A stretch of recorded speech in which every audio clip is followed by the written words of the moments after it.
It was a hot, sunny day, and a grandmother could be heard complaining that the heat was unbearable. Waving her fan, she wondered aloud what was taking Tyr's dad so long and told Tyr that they should wait just a little longer.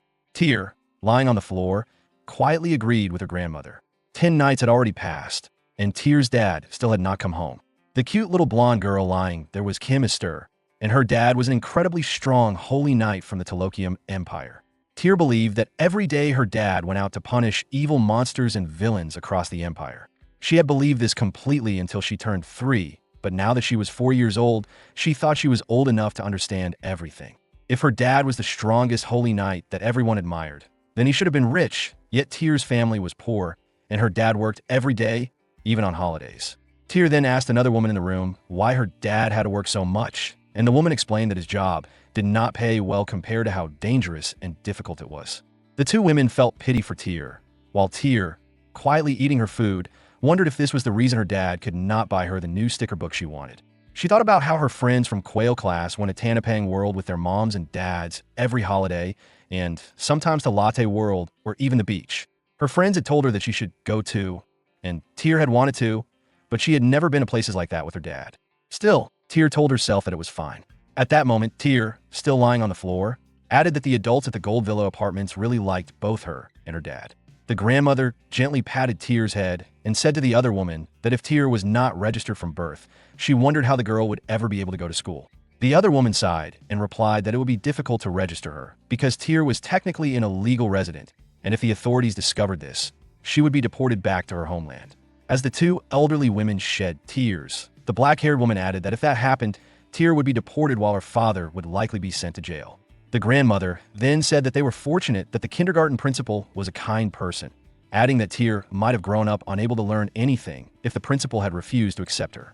Wanting to lighten the mood, the grandpa suddenly appeared and praised Tyr, saying she was incredibly smart and had even learned to read by herself. He added that he had never seen a child like Tyr in his entire life, and everyone in the room agreed, while Tyr simply felt happy being surrounded by them. Thinking back on her happy memories with her dad, Tyr said that she would live with him for a very long time, and that one day they would definitely return to their homeland, live in a bigger house, and eat lots of delicious food. She remembered how her dad used to carry her on his shoulders, and, with a warm smile, promised that he would make her laugh every single day. Tyr smiled at the memory because she loved her dad more than anything in the world. To her, her dad was 1,000 times more precious than any sticker book, so she quietly wished for him to come back home. With that same warm smile, Tyr hoped that her dad would return very soon.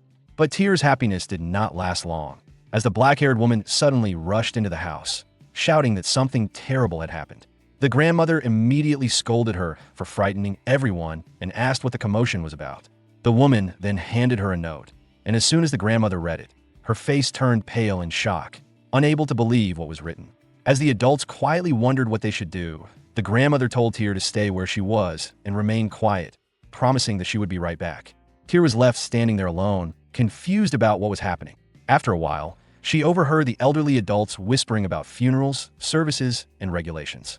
Curious and uneasy, Tyr picked up the note they had left behind and began to read it. It was a notice of death for someone without family ties. At that moment, Tyr's knees grew weak and she collapsed to the floor. As she remembered the moments she had shared with her dad, she told herself that he would definitely come back because he had promised her he would. But when she saw the word deceased, she slowly realized that it meant someone had died. Outside, heavy rain began to pour, and Tyr wondered why her heart felt so anxious and heavy. Later, the grandmother returned home carrying a box filled with the belongings that had belonged to Tyr's dad. She placed the box down inside the house and gently asked Tyr if she had waited long. The grandmother then patted Tyr's head and said that Tyr would sleep with her again that night. As she spoke, the grandmother suddenly broke down in tears and hugged Tyr tightly, grieving over the cruel fate that had fallen upon the little girl. Tyr, however, quietly thought to herself that something felt strange. She had even used the sticker she saved, hoping it would bring her dad back, but he still had not returned. Remembering the happy memories she had shared with him, Tyr began to wonder if her dad had simply left her behind and gone somewhere far away. Later that night, while lying in bed beside her grandmother, Tyr suddenly woke up in the middle of the night. She quietly got out of bed and walked over to the box to see what was inside. As she opened it, she found several items, and after looking at them, Tyr realized that they all belonged to her dad. At that moment, tears began to fall from her eyes. Holding a pendant in her small hands, Tyr remembered her dad telling her that he would live with her for a long time and that one day they would return to their homeland together. But now Tyr felt sad because her dad had left her behind. She began crying softly to herself, struggling to hold back her tears as she told herself that all she really needed was her dad. Unable to hold it in any longer, she suddenly started crying out loud. However, at that very moment, the pendant in her hand began to emit a bright light and slowly floated into the air, surprising Tyr. Then the pendant spoke and asked Tyr why she was crying. With tears still in her eyes, Tyr stared at it in disbelief and wondered how a stone could possibly be talking to her. Suddenly, the pendant transformed into a magical beast, and the creature once again asked Tyr why she was crying. Tyr was shocked to see the pendant change into such a creature, and she instinctively called out to it as Tanapang. The magical beast then calmly concluded that the man must have died, and hearing those words made Tyr burst into tears again, which caused the beast to grow slightly worried. As Tyr cried out for her dad, asking why he had left her all alone, the magical beast gently lowered its head and rested it on top of Tyr's head. In a soft voice, it asked the crying girl if she wanted it to go and save her dad. Tyr immediately opened her eyes in surprise when she heard that, and the magical beast asked her if she would stop crying if it went to save him. Tyr stood there in confusion while the magical beast calmly told her that if it were to do that, she would have to abandon all the time she had spent in this place. The familiar scenery, the people she knew, and everything in this room. Hearing this, Tyr thought to herself that from head to toe, her life would be pitch black without her dad. She did not fully understand what the magical beast was saying, but she knew that the most precious person in her life was her dad. The magical beast then told her that it would send her back to the place where she was born, the place where she truly belonged, and the place where her dad was still alive. As soon as Tyr heard those words, she wiped away her tears and immediately answered that she would go. She declared that she was going to save her dad and opened her arms wide, ready to leave the place where her dad was no longer alive. At that very moment, Tyr began to be teleported to another dimension. When the bright light finally faded, a beautiful scene appeared with a bed placed in the middle of the peaceful landscape. Tyr was lying on the bed, sleeping quietly. As the memories of what had just happened returned to her, Tyr slowly opened her eyes, still filled with tears, and called out for her dad. Sitting beside the bed was a young boy with cat-like ears, watching her closely. When he saw that she had opened her eyes, he asked if she was finally awake. Startled, Tyr suddenly jolted upright, surprised by the boy's presence, and like a frightened rabbit, she asked who he was. However, as Tyr looked more carefully, she noticed that his horns resembled the magical being she had spoken to earlier. Realizing this, Tyr excitedly called out the boy's name as Kamangpang and asked if he could transform into a person too, while the boy wondered when exactly he had gotten such a strange new name. Tyr quickly changed the topic and asked Kamangpang where they were, since this place looked nothing like the one she had been in before. The boy simply replied that they were here because Tyr had wanted to meet her dad. Tyr looked at the boy and asked if that was really true. The boy nodded and told her that this was her dad's homeland. He explained that the place was called Talokium and that it was a truly beautiful land, far bigger and better than the place where Tyr had lived before. Hearing this, Tyr looked around in awe as she gazed upon the homeland her father had always told her about. However, the boy soon added that even he could not bring Tyr's dad back to life. When Tyr heard those words, she froze for a moment. Confused, she asked Kamangpang what he meant. The boy then explained that instead of bringing her father back, he had brought Tyr herself back to the past, 7 years before she was born. Tyr became even more confused and asked how that was possible, wondering how she could be standing there if she had not even been born yet. Then something suddenly clicked in her mind. Tyr began trying to reason it out, thinking that going back to the past must mean going back to yesterday, and before that meant going back from 4-year-old Tyr to 3-year-old Tyr, and then to 2-year-old Tyr. From that strange logic, she excitedly concluded that she had somehow traveled back in time. With sparkling eyes, Tyr told Kamangpang that this must be the legendary magic that Puppetmon used, adding that he was really amazing. The boy, however, looked annoyed at being called such a strange and unfamiliar name. Deciding to ignore it, he explained that he had used his power to its absolute limit, even touching different dimensions in order to travel all the way back to this point in time. But while he was doing that, Tyr had suddenly fallen asleep, so he had to create a place for her to rest. As he said this, the boy paused and wondered why he was even bothering to explain all of it. Shaking off the thought, he changed the topic and told Tyr that the most important thing was that her dad was definitely alive in this world. Hearing that, Tyr's eyes lit up with excitement. However, there was a twist. Turning back into his beast form, the boy explained that the father living in this time would not know who Tyr was. He also told her that this world was much bigger than she imagined, and there was no guarantee that she would even be able to meet him. Hearing this, Tyr's eyes quickly filled with tears again. But after a moment, she looked up with determination and said that she could find him. She added that it was fine even if her dad did not recognize her, because as long as they met again, she could explain everything to him. Despite the uncertainty, Tyr felt a bright sense of hope knowing that her dad was still alive in this world. Wiping away her tears, she remembered that her dad had once told her that he was incredibly strong, the strongest holy knight. She also recalled that the place where those holy knights gathered was called the Order. Holding Kamangpang in her arms, Tyr confidently told him that it was possible for them to find her dad and that they would head to the Order. Sometime later, in the southern region of the Talokium Order, within Breowood Forest, a large bearded man sat eating his food while complaining that it did not taste very good. The man's name was Basto Ferrix, a wandering mercenary.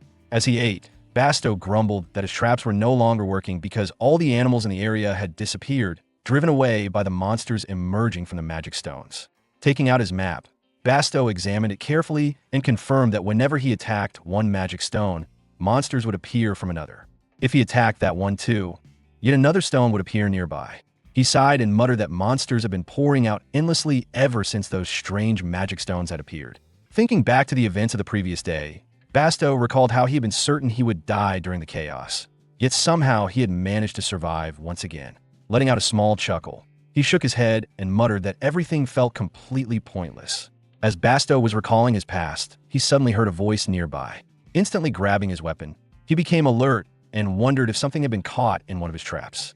Meanwhile, Tyr was breathing heavily as she struggled to move forward. Thinking to herself that this was bad, she wondered why she could not go any farther. Looking up at the birds flying through the sky, Tyr thought that if she had wings, she could simply whoosh straight to the Order. With that thought in mind, she called out to Kamangpang. However, Kamangpang immediately understood what she was thinking and told her that he could not carry her, so she should not even consider such an idea. Tyr was surprised that Kamangpang could read her mind, but the boy quickly added that his name was not Kamangpang in the first place. Hearing that, Tyr began wondering if Kamangpang might actually be the legendary Puppetmon instead.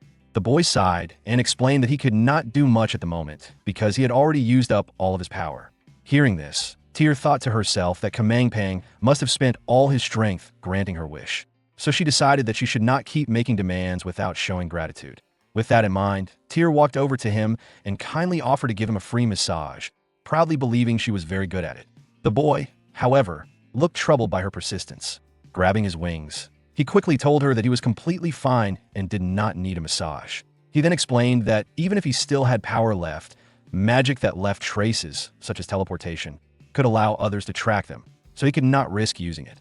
At that moment, after saying those words, the boy suddenly reverted back into his pendant form, and the pendant dropped to the ground.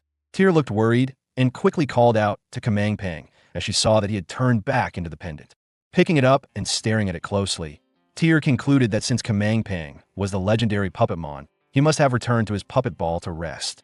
Carefully placing the pendant inside her bag, she softly told Kamangpang not to worry and that she would reach the Order on her own. With a small spark of motivation, Tyr began walking forward again, telling Kamangpang to trust her.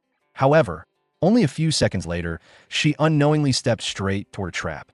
By the time Tyr realized it, it was already too late. The trap had sprung, and she was caught.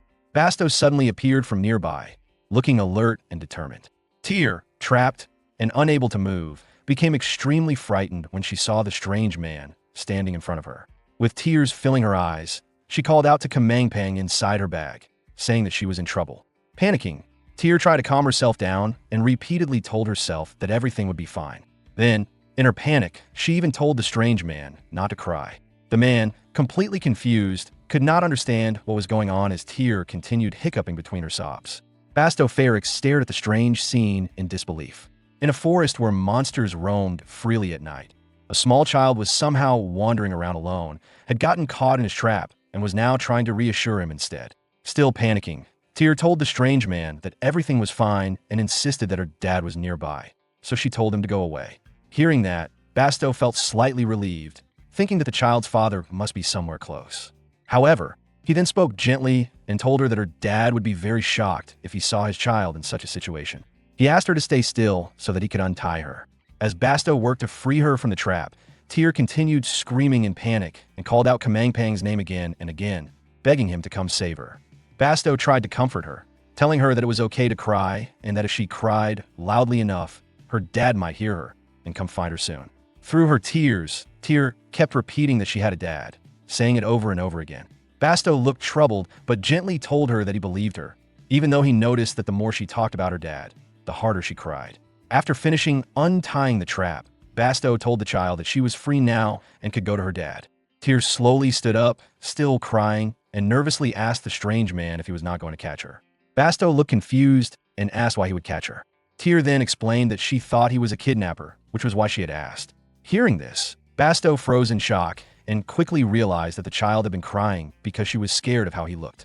Letting out a tired sigh, Basto explained that he did not kidnap people and that the trap was not meant for her at all. It had been set for rabbits. Tyr looked surprised when she heard that. Basto then placed his weapon on the ground to show that he meant no harm and told the child that he would step back so she would not feel afraid. He urged her to hurry and return to her dad, explaining that the forest was too dangerous for a small child to wander around alone. Hearing this, Tyr nodded and began walking away. As she started to run, Basto watched her go and quietly wondered if he should follow her from a distance until she found her parents, since he was worried about her safety. However, Tyr had barely taken a few steps before she suddenly tripped and fell flat on the ground. Basto stared in surprise, realizing that the child had fallen after only 3 steps. Tyr began crying again as blood started to appear on her leg. Pointing at the injury, she called out to the man and showed him where she was hurt. Seeing this, Basto immediately stepped in to help. A few moments later, he was carefully wrapping Tyr's injured leg with a bandage. While he was treating the wound, Tyr curiously asked the man if rabbits tasted good. Basto replied that they did. Tyr then asked what they tasted like, and Basto casually answered that, to him, all meat tasted pretty much the same. Tyr quickly disagreed and said that pigs, cows, and chickens all tasted different. Listening to her speak so confidently about food made Basto wonder if the child might actually come from a noble family. As he thought about it more carefully, he also realized that earlier the child had been crying loudly, yet no one had appeared, even though she had claimed that her father was nearby. Clearly, that did not seem to be the case. Because of this, Basto decided to ask her directly and told the child to be honest about where her dad really was. Tyr looked worried for a moment, but eventually spoke up and explained that her dad was actually at a place called the Order. Hearing that, Basto was surprised because the Order was at least 5 days away from this forest. Even though the Briarwood Forest was relatively close compared to other regions, it was still far too great a distance for a small child to travel alone. Basto then reminded Tyr that she had said earlier that her dad was nearby. Looking troubled, Tyr tried to explain that her teacher had told her never to beg for help if she was kidnapped. Instead, she said that the proper way to deal with a kidnapper was not to provoke them, but to calmly negotiate. She even began explaining this lesson to Basto, telling him that if he were ever kidnapped, he should follow the same advice. Basto found the idea rather pointless, since if he were kidnapped, he would probably just beat up the kidnappers instead. Listening to her explanation, Basto concluded that the child must have attended some kind of class that taught safety protocols for dealing with kidnappers. However, regardless of whether her story was completely true or not, judging by her appearance and the way she spoke, it was obvious that Tyr had grown up in a loving and well-off household. Basto could not help but think that if her parents knew that a child like her was wandering alone in such a dangerous forest, they would be worried out of their minds. Basto then spoke up and told Tyr that he would take her to the Order. Tyr looked surprised when she heard the man say that. With a warm smile, Basto added that her dad must be waiting for her very much. As he said this, he handed her a bowl of soup. Tyr took the bowl and gently blew on it to cool it down, agreeing with what the man had said. As he sipped his own soup, Basto explained that he was heading to the Order anyway to report about the magic stone he had attacked the day before. While they were eating, Tyr noticed that the soup contained carrots. Seeing them made her hesitate for a moment, but Basto encouraged her to eat so she would have the energy to meet her dad. Hearing that, Tyr thought that the man was right. If she stayed picky about food, she could never become a strong kid, so even if she did not like it, she would endure it and eat it anyway. However, the moment she finally drank the soup, something unexpected happened. Tyr's eyes lit up as she exclaimed that the soup was delicious and that the carrots were soft and sweet, almost like jelly. Basto chuckled and offered her another bowl, which Tyr happily accepted. As she held the bowl, Tyr suddenly noticed some writing on it that said, "Daddy, I love you." She was surprised that she could read the letters, because they were not Korean characters. When she thought about it more carefully, she realized that the man was not even speaking her language either. Because of that, Tyr concluded that it must have been Kamangpang's doing, and she happily muttered that Kamangpang really was amazing. Hugging her bag where the pendant rested, Tyr said that if Kamangpang were awake, he would be able to eat with them and regain his strength too. Looking up at the sky, she quietly added that she wanted to see both her dad and Kamangpang again soon. Later that night, as she prepared to sleep, Tyr thought to herself that when she arrived at the Order, she would go meet her dad right away, and that Kamangpang and the Mister would greet him too. The next day, Basto carried Tyr in his arms as they continued their journey toward the Order. Along the way, Tyr happily talked about how they would eat delicious food together, grow into strong people, and when they finally met her dad, she would proudly tell him that she had worked really hard. 4 days later, at the outskirts of the Order near the first gate, Basto arrived while carrying Tyr in his arms. However, he was surprised when the guard stopped him and told him that he could not enter. Confused and irritated, Basto asked what this was supposed to mean. One of the guards calmly replied that Basto Ferrick's mercenary identification number had been terminated, and because of that, they could not allow him to pass through the gate. Hearing this, Basto's expression turned furious as the guard firmly told him to turn back. Tyr, who was in his arms, was also surprised by what she heard. A short while later, outside the first gate at the Gate Inn, an angry voice could be heard shouting curses. Basto, still furious, insisted that Carl Warbin must have been the one behind this. At that moment, the proprietress of the Gate Inn, who was holding Tyr in one arm and a bowl of clean water in the other, shouted at Basto not to destroy her inn with his temper and told him to go show his strength somewhere else. She then began cleaning Tyr up while asking Basto what he had done to the child for her to end up so dirty. As the woman gently wiped her face and hands, Tyr was reminded of how her grandmother used to take care of her in the same way. Meanwhile, the proprietor of the Gate Inn asked Basto again if it was really true that his mercenary identification number had been terminated. Looking troubled, Basto replied that the Holy Knights must have been bribed because there was no way an identification number that had been perfectly valid just 2 weeks ago could suddenly be terminated like that. Earlier, Basto had confronted the guard and angrily asked if he even knew what Basto had been doing and where he had just come from. As he stepped closer, the guard grew tense while Basto demanded an explanation. Basto then declared that the 3 magic stones on the outskirts of the Order had been causing major trouble for the Imperial family, and that he had personally attacked one of the stones in Breowood Forest before coming here to report it. However, the guard responded with a cold, mocking smile and told Basto that the small magic stone in Breowood had already been dealt with cleanly and efficiently. According to the official report, it had been destroyed by the Deathhound mercenary group. Hearing this, Basto was completely stunned. The guard then accused Basto of trying to steal someone else's credit, adding that he had heard rumors of such behavior before, but had not expected it from Basto Ferrix. The other guards joined in, openly shaming Basto for allegedly claiming someone else's achievements and even trying to deceive the Knights of the Order. One of them warned him to leave quietly, or they would be forced to expel him by force. Basto's anger boiled over as he realized that this was undoubtedly Carl Werbin's doing. Remembering the false promises Carl had made to him before, Basto felt his rage burning hotter with every passing second. The guards, seeing the fury in Basto's eyes, began to feel uneasy about the situation they had provoked. However, at that moment, Tyr gently placed her small hand on Basto's face and asked him in a soft, caring voice if he was okay. Seeing her worried expression helped calm Basto down. Meanwhile, Tyr, who was on the verge of crying again, thought to herself that even though the Mister had a scary face, he somehow looked very sad. Basto let out a long sigh and apologized to Tyr, explaining that it might take a little longer for them to reach the Order. Tyr simply nodded and replied that it was okay. As Basto walked away, the guards muttered among themselves that he was a crazy man, with one of them saying he could sense that Basto had been on the verge of killing someone. Another guard wondered what the leader of the Deathhound mercenary group was even thinking by associating with a man like Basto. Meanwhile, Basto walked away in silence, thinking to himself that the first thing he needed to do was find a place to stay for a while. After that, he would figure out what was really going on and find a way to enter the Order. He could not understand why they were suddenly blocking the gates and prohibiting civilians from entering. Outside the Order, countless refugees had already gathered, people who had lost their homes because of the magic stones. As Basto continued complaining about the situation, the proprietor of the inn interrupted him and told him that he had said enough. At the same time, the proprietress gently pinched Tyr's cute cheeks and cheerfully announced that she was finally clean. The proprietor then advised Basto to control his anger if he wanted to stay safe. Basto admitted that he was simply frustrated. Tyr, watching quietly, noticed that the Mister had that same sad expression on his face again. The proprietor then added that he understood why Basto felt that way and said he was sorry about what had happened to Bastos Banera village. When Tyr heard this, something suddenly clicked in her mind. She curiously asked if they were talking about bananas. Both Basto and the proprietor looked confused, wondering what she meant.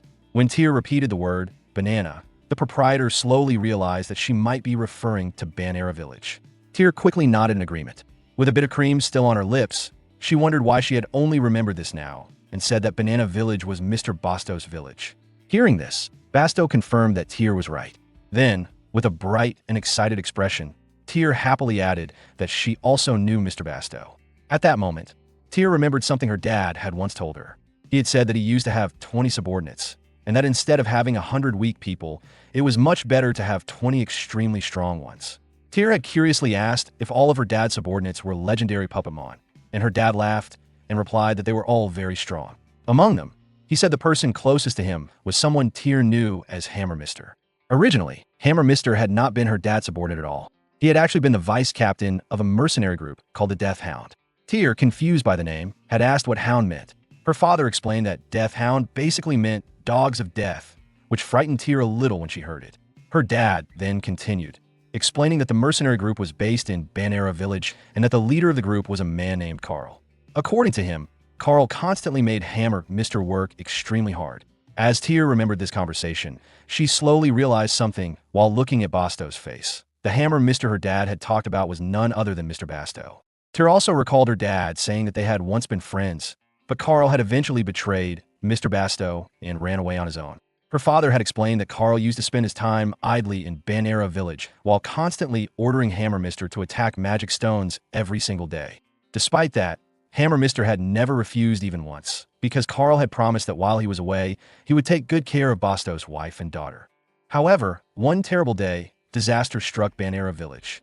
That day was known as the Day of Destruction, a rare and terrifying event when monsters that normally could only move at night were suddenly able to roam freely during the daytime.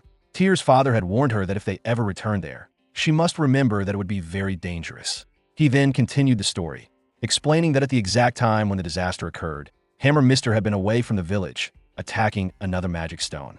In that desperate moment, the terrified villagers rushed to Carl, pleading with him to summon the mercenaries as danger closed in on their village. Carl, still heavily drunk, lazily assured them that everything would be handled, telling them to remain calm in their homes while he supposedly went to inspect the situation and arrange their evacuation. Instead of fulfilling his duty, he slipped away under the guise of checking the surroundings and fled without looking back. Trusting his words, the villagers waited helplessly, only for monsters to descend upon the village and slaughter every last one of them. By the time Hammer Mister returned, the village had been reduced to silence, and among the dead were his own wife and daughter. Tyr's father continued the story, explaining that after this tragedy, Hammer Mister abandoned the Death Hound group and the coward Carl, who later tried to silence him by bribing the Holy Knights to erase his identification card when Hammer Mister refused to follow him any longer. Tyr realized the story matched what her father had once told her, and now Carl had also erased the number that allowed Mr. Basto access to the order. The tale continued with how the grieving Hammer Mister, wandering alone, eventually crossed paths with Tyr's father, who at that time held the rank of number 1. Seeing immediately that Hammer Mister possessed both strength and kindness, Tyr's father created a new identification card for him and invited him to travel alongside him. The memories returned clearly to Tyr, and with them came a firm resolve to find her father as quickly as possible, believing he alone could help Mr. Basto. While determination filled her thoughts, someone beside her casually wiped the cream from her mouth. Yet the problem remained that reaching her father required going to the order, a place she currently had no way of reaching. And as the thoughts tangled together in her mind while she searched for a solution to save Mr. Basto, the strain of thinking so intensely began to make her head ache. Later that night, Tyr lay asleep on her bed. Yet even in her rest, her wrinkled forehead revealed the worries that still troubled her mind. Seeing this, Basto quietly approached and gently pulled the blanket over her to keep her warm. As he stood there looking at the sleeping girl, his thoughts wandered to the problem that now burdened them, wondering whether it might somehow be possible to create a new mercenary identification number or discover another way for her to enter the order. Even if he himself could not accompany Tyr, he believed the least he could do was find someone trustworthy and ensure that the child safely reached the order. A faint smile appeared on his face as he accepted that their encounter had been brief and that the time for them to part ways was approaching. And with those thoughts settled in his mind, he eventually returned to his own rest. Nearby, The boy had already returned to his dragon form, his small head peeking out from inside the bag as he quietly observed Tyr's peaceful sleeping face, which looked as though nothing troubling had ever happened. Slipping out of the bag, he admitted to himself that he had been worried, yet he also felt surprised that Tyr had truly managed to travel all the way here on her own. Though he wished he could remain with her a little longer, his strength had not yet fully recovered, and the mere act of turning back time, slightly, had already left him in such a weakened state that he could only feel frustrated at his own helplessness. Hoping she would wait a little longer, he finally transformed back into the pendant once more. The following morning arrived quietly, and Tyr was soon seen walking down the stairs after just getting out of bed. Curious about Bastos' whereabouts, she asked the proprietress about him, only to learn that he had already gone out early that morning. The old woman then kindly suggested that if Tyr felt bored, she could accompany her on a shopping trip, an offer that Tyr accepted with bright enthusiasm. A short while later, the busy market was overflowing with people, its streets filled with noise and movement as merchants and refugees crowded the narrow paths. Amid the chaos, a loud voice ordered the refugees to move aside and clear the way. As Tyr looked around, she noticed the tired faces of the displaced people, and the old woman beside her explained that the situation had grown even worse after the sudden appearance of the magic stones. Tyr's eyes soon fell upon a child around her own age who was also among the refugees, and the sight stirred her thoughts. She remembered Bastos' words and felt that he had been right, realizing how strange it was that the order had blocked its gates and forbidden civilians from entering, while so many people had already lost their homes because of the magic stones. It seemed to her that nearly everyone outside the order lived in hardship like this, while only the wealthy inside remained protected. Just then, a loud commotion erupted when a plump old man angrily accused one of the refugees of stealing his wallet. The startled woman insisted she had done nothing wrong and explained that she had merely bumped into him by accident. The man, already furious, lashed out and struck her across the face, the sharp sound echoing through the crowded market. Tyr watched in shock at the sudden violence, and with her small voice, she tried to tell the man that hitting people was wrong. The scene reminded her of the place where she used to live, where the woman from room 203 had often been beaten by a cruel man. Despite the pain she endured, that kind woman had always greeted Tyr with a warm smile, sometimes offering her ice cream, and even taking the time to teach her things. Remembering that kindness now filled Tyr with anger, her cheeks puffing slightly as she stepped forward with determination. Believing firmly that people who hurt others were bad, she bravely placed herself between the man and the woman, insisting that he stop and that hurting others was wrong. Meanwhile, the grandmother suddenly realized that Tyr had vanished from her side and looked around in surprise. The enraged man glared down at the small figure blocking him and demanded to know who the troublesome child was.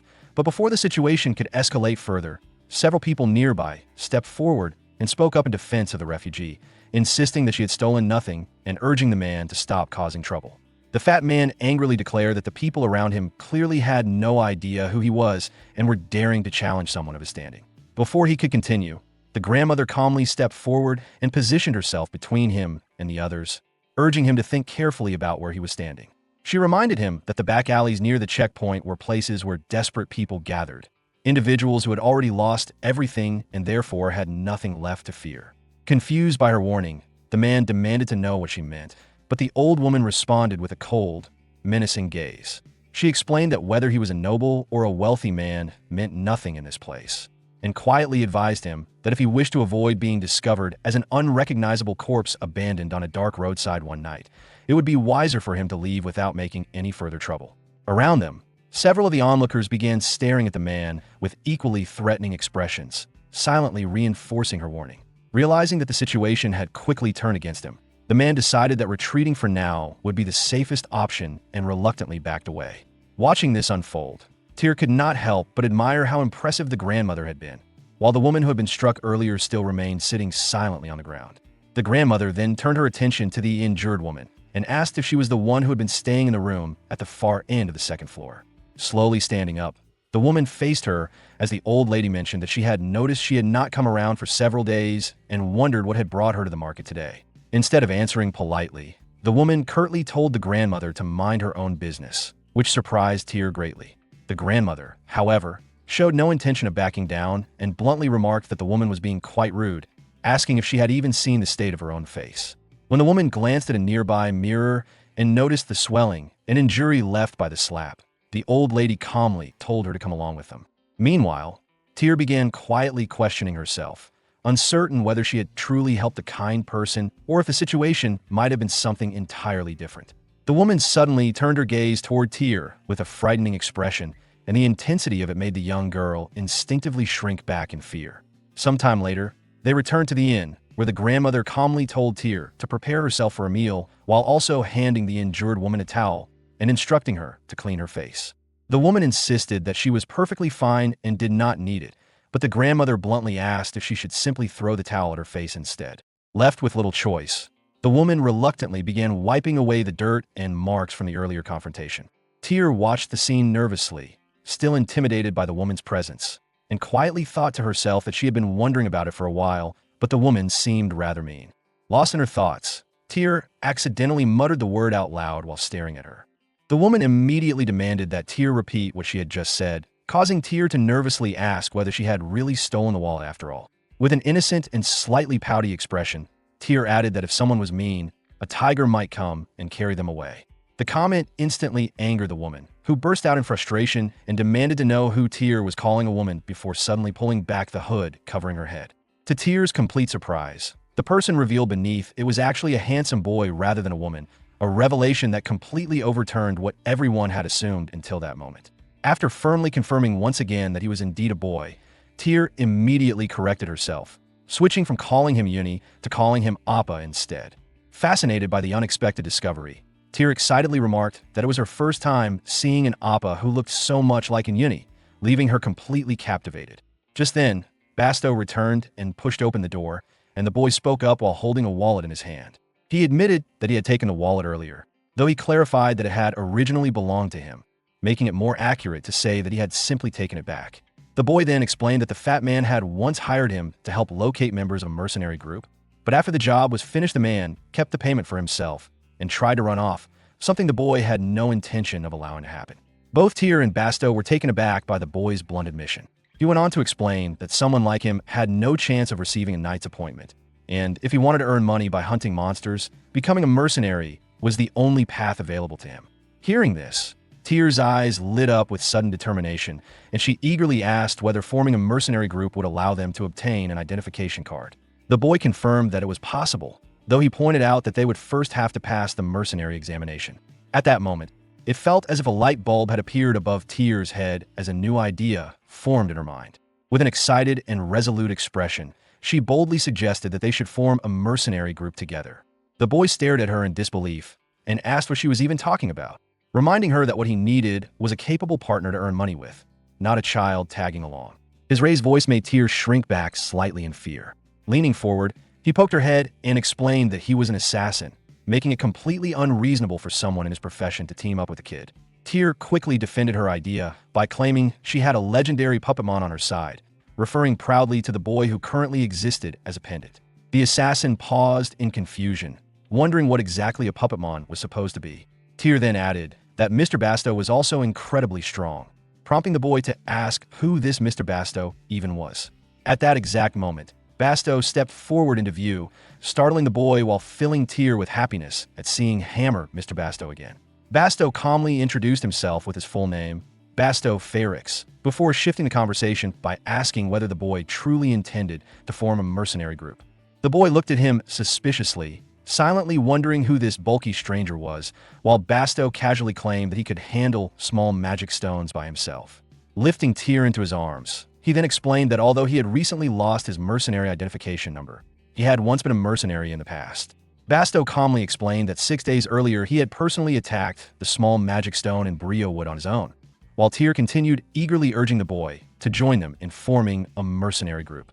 Hearing this claim caused the boy to recall an incident from a few days before, when Carl had been standing proudly before a crowd, loudly boasting that the immortal Death Hound had returned after successfully attacking a small magic stone. At the time, the boy had felt irritated by Carl's arrogant behavior and the way he shamelessly bragged about the achievement. What had bothered him even more was how easily Carl had been allowed through the checkpoint guards without any proper inspection, especially when core stones, proof of defeating monsters, were supposed to be checked carefully. The boy clearly remembered that the mercenary group Carl mentioned had supposedly attacked a small magic stone, yet as far as he knew, there had only been one such magic stone in Briowood. Returning to the present, the boy looked at Basto with suspicion and bluntly accused him of lying. insisting that he had already heard about the mercenaries who claimed to have destroyed that magic stone. Tyr quickly spoke up in defense, firmly insisting that the story was wrong and that Hammer Mister had actually done everything himself, while Carl had stolen the credit. She also revealed that Carl had been the one responsible for making Hammer Mister's identification number disappear, leaving him in his current difficult situation. Basto responded calmly, saying it did not truly matter whether the boy believed him or not, because he could easily prove the truth. For now, all he needed was to recover his identification number so he could enter the order. He then explained that the child chemister's father was currently at the order and that he had promised to bring her there safely.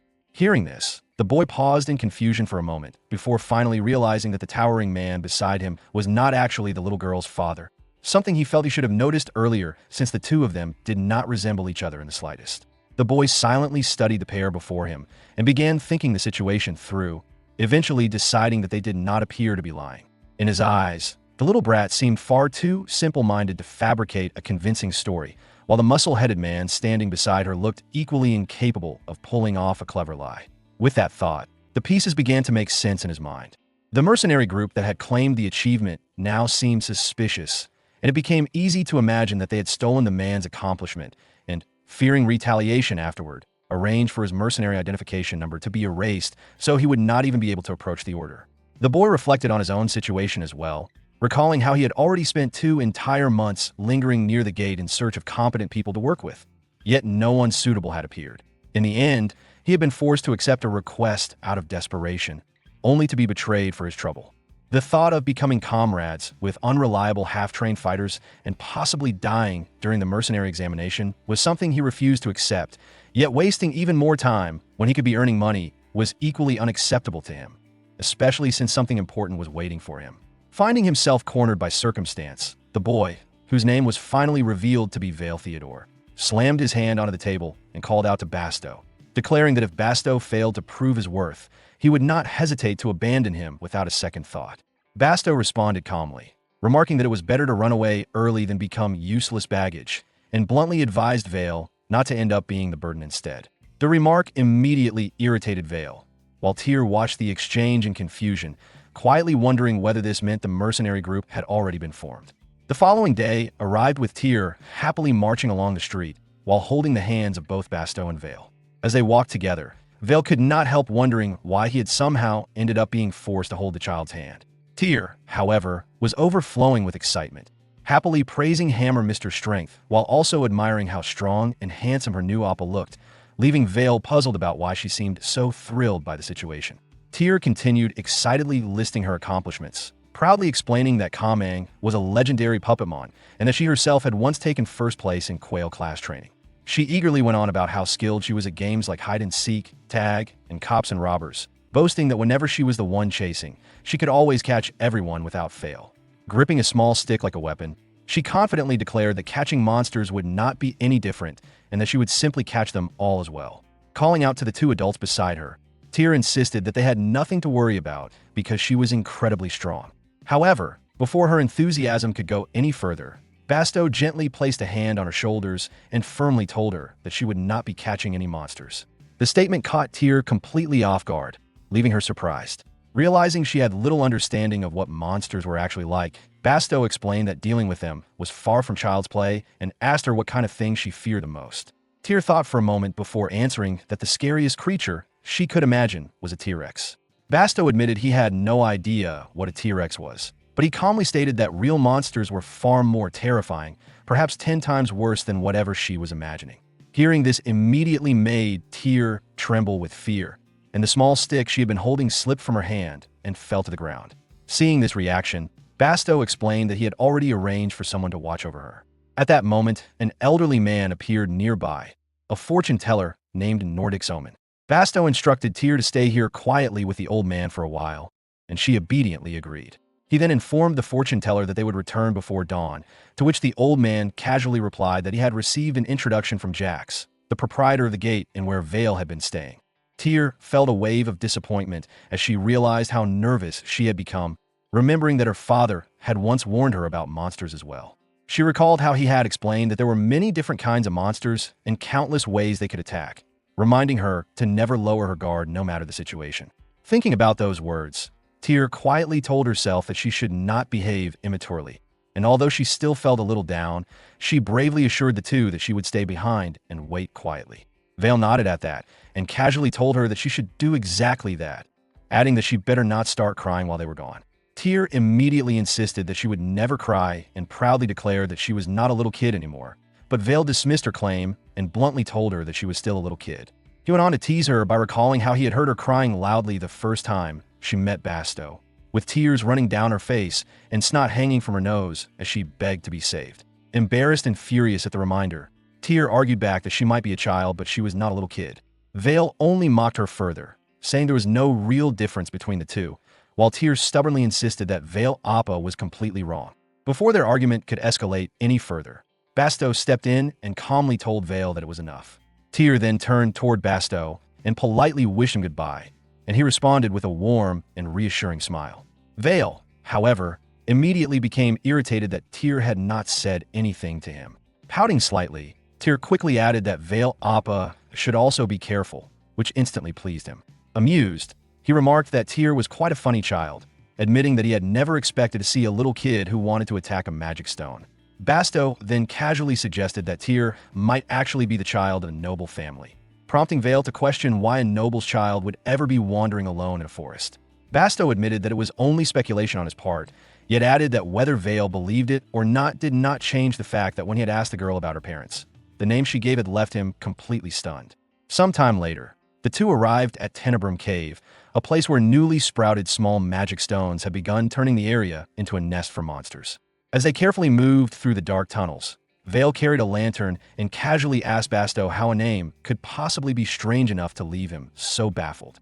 Basto explained that the name Tyr had given him followed a format he had never heard before, recalling that she had introduced herself with the surname Kim and the name Youngsu.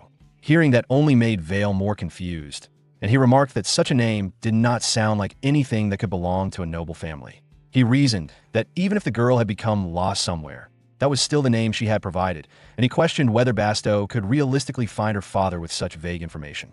Internally, Vale could not help thinking that everything about these two seemed rather strange. After all, he had purchased information from the black market the previous day and learned that Basto had once lost his family in Banera village before becoming a wandering mercenary. Before that tragedy, however, Basto had served as the vice captain of the Death Hound group and was known for possessing exceptional combat skills. Vale admitted to himself that while the loss of Basto's family was certainly unfortunate, if those rumored abilities were truly real, then working with him could be a once-in-a-lifetime opportunity. As they continued deeper into the cave, Vale observed how the tunnels twisted and branched until the place began to resemble a maze. Basto explained that small magic stones had begun sprouting inside different chambers scattered throughout the cave, and since the distance between them was fairly large, their plan was to destroy the one closest to the entrance and withdraw immediately afterward. Vale agreed, declaring that he would give it everything he had, and Basto responded in kind while preparing his weapon. Suddenly, a menacing black aura began seeping into the cave and steadily grew stronger, causing both of them to stop in surprise. Turning around, they noticed cracks spreading through the ground behind them, and it quickly became clear that the scale of the disturbance was far too large to be caused by a mere small magic stone. Vale immediately leapt upward to gain a better view, prompting Basto to ask where he was going. From his elevated position, Vale quickly realized what was happening and urgently shouted that a medium magic stone had sprouted behind them, warning Basto that they needed to run immediately. Meanwhile, back where Tyr had been left behind, Nordics had already fallen asleep, while she remained awake, quietly worrying about Basto and Vale and hoping that the two of them would return safely. Sitting there in the dim light, Tyr glanced down at the pendant hanging from her neck and softly wished that Kamang would wake up soon because there were so many things she wanted to talk about. Just then, something strange caught her attention as the ground beneath her and even the sky above seemed to begin cracking apart, a sight so sudden that it left her stunned. Panic filled her chest, and she instinctively called out for Basto, Mr. and Vale Appa, unable to hide her worry. In the very next moment, a massive explosion tore through the area, shocking Tyr even further as the violent blast shook everything around them. Nordics immediately woke up and rushed to Tyr's side, grabbing hold of her and pulling her away just before the explosion could reach her. Shielding the girl with his body, Nordics muttered that the situation clearly was not going to be an easy one to handle. Through the swirling flames and smoke, a terrifying figure soon emerged, revealing itself to be a monster. Without hesitation, Nordics began fighting it, shouting to Tyr that she needed to run while he kept the monster's attention on himself. Tyr remained frozen in shock for a moment, but Nordics urgently told her to hurry. Finally regaining her senses, Tyr scrambled to her feet and began running away. Yet as she fled, she could not stop herself from glancing back. What she saw made her heart sink as Basto Mister and Vale Appa both appeared injured while struggling against the monsters. Watching them fight desperately stirred something deep inside her, and a painful realization formed in her mind that Basto Mister might die, and Vale Appa too, and even Grandpa Nordics as well. The thought reminded her of that terrible day from her past, when everything had been lost, and the feeling that she could still do nothing to stop it crushed her heart.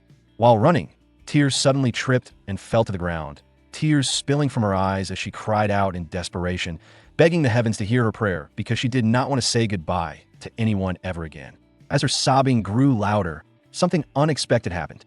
A mysterious green aura suddenly began emerging from her body, slowly flowing outward around her, and in the very next moment, a skeletal monster with eerie green glowing eyes appeared out of nowhere before her.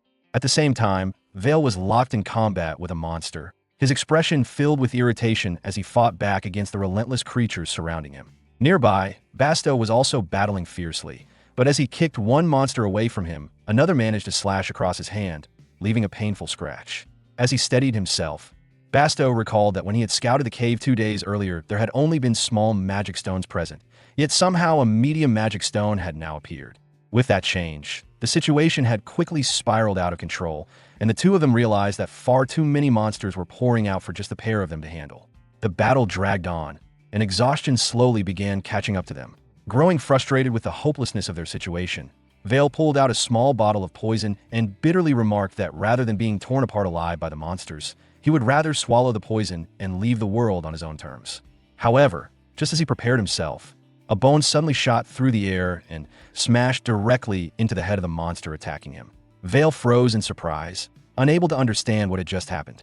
Moments later, a skeletal arm reached forward and pulled the bone free from the monster's body, and to his shock, several skeleton monsters suddenly emerged and began fighting the surrounding creatures.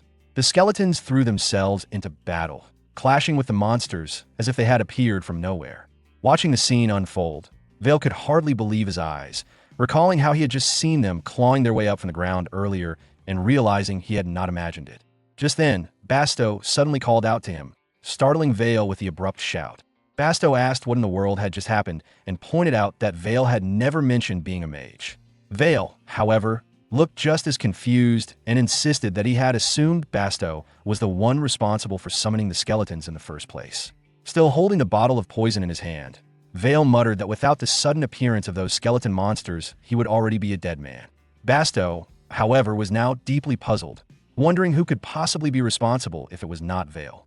The creatures that had risen from the ground were unmistakably beings of darkness, skeletons animated by power that should not normally exist. Dark attribute magic, the art of necromancy, was something that only appeared in ancient legends, spoken of but never truly witnessed.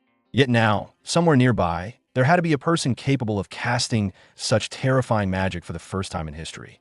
As the two cautiously looked around, trying to locate this mysterious figure, the faint sound of someone sniffing could suddenly be heard. Both Basto and Vale immediately became alert, wondering who the person might be, why they had intervened, and what their intentions were. In the distance, a strange green glow slowly began approaching through the darkness, and as the light drew closer, it revealed the unexpected sight of Tyr, her nose still sniffling as she wiped away the tears she had shed earlier. The girl continued walking toward them while crying, and behind her marched a group of skeletons that followed as though they were her escorts. Between sobs, Tyr called out happily to Mr. Basto and Appa Vale, relieved beyond words to see that they were alive because she had feared that everyone had already died. The two men could only stare in stunned disbelief at the unbelievable scene unfolding before their eyes. At that moment, one of the skeletons leaned closer and whispered something into Tyr's ear, informing her that Grandpa Nordics was also on his way there. Tyr brightened at the news, clearly glad to hear it, while Basto and Vale remained frozen in shock. The skeleton then warned Tyr that she might be in trouble, but Tyr quickly scolded it for saying such mean things. As she continued casually conversing with the skeletons, as if nothing was strange at all, Basto and Vale could only gape even wider, completely unable to believe the absurd situation they were witnessing. Moments later, a skeleton guided Nordics toward the others, and despite his injuries, the old man slowly made his way to Tyr, Basto, and Vale. Tyr happily pointed out that Grandpa Nordics had arrived, just as her bone friends had said he would, and Basto agreed that she had been right.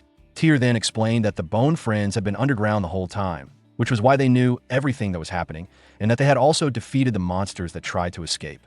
Seeing this unbelievable scene left Nordics speechless for a moment before he finally turned to Basto and Vale to check if they were safe, to which Vale replied that they were fine for now.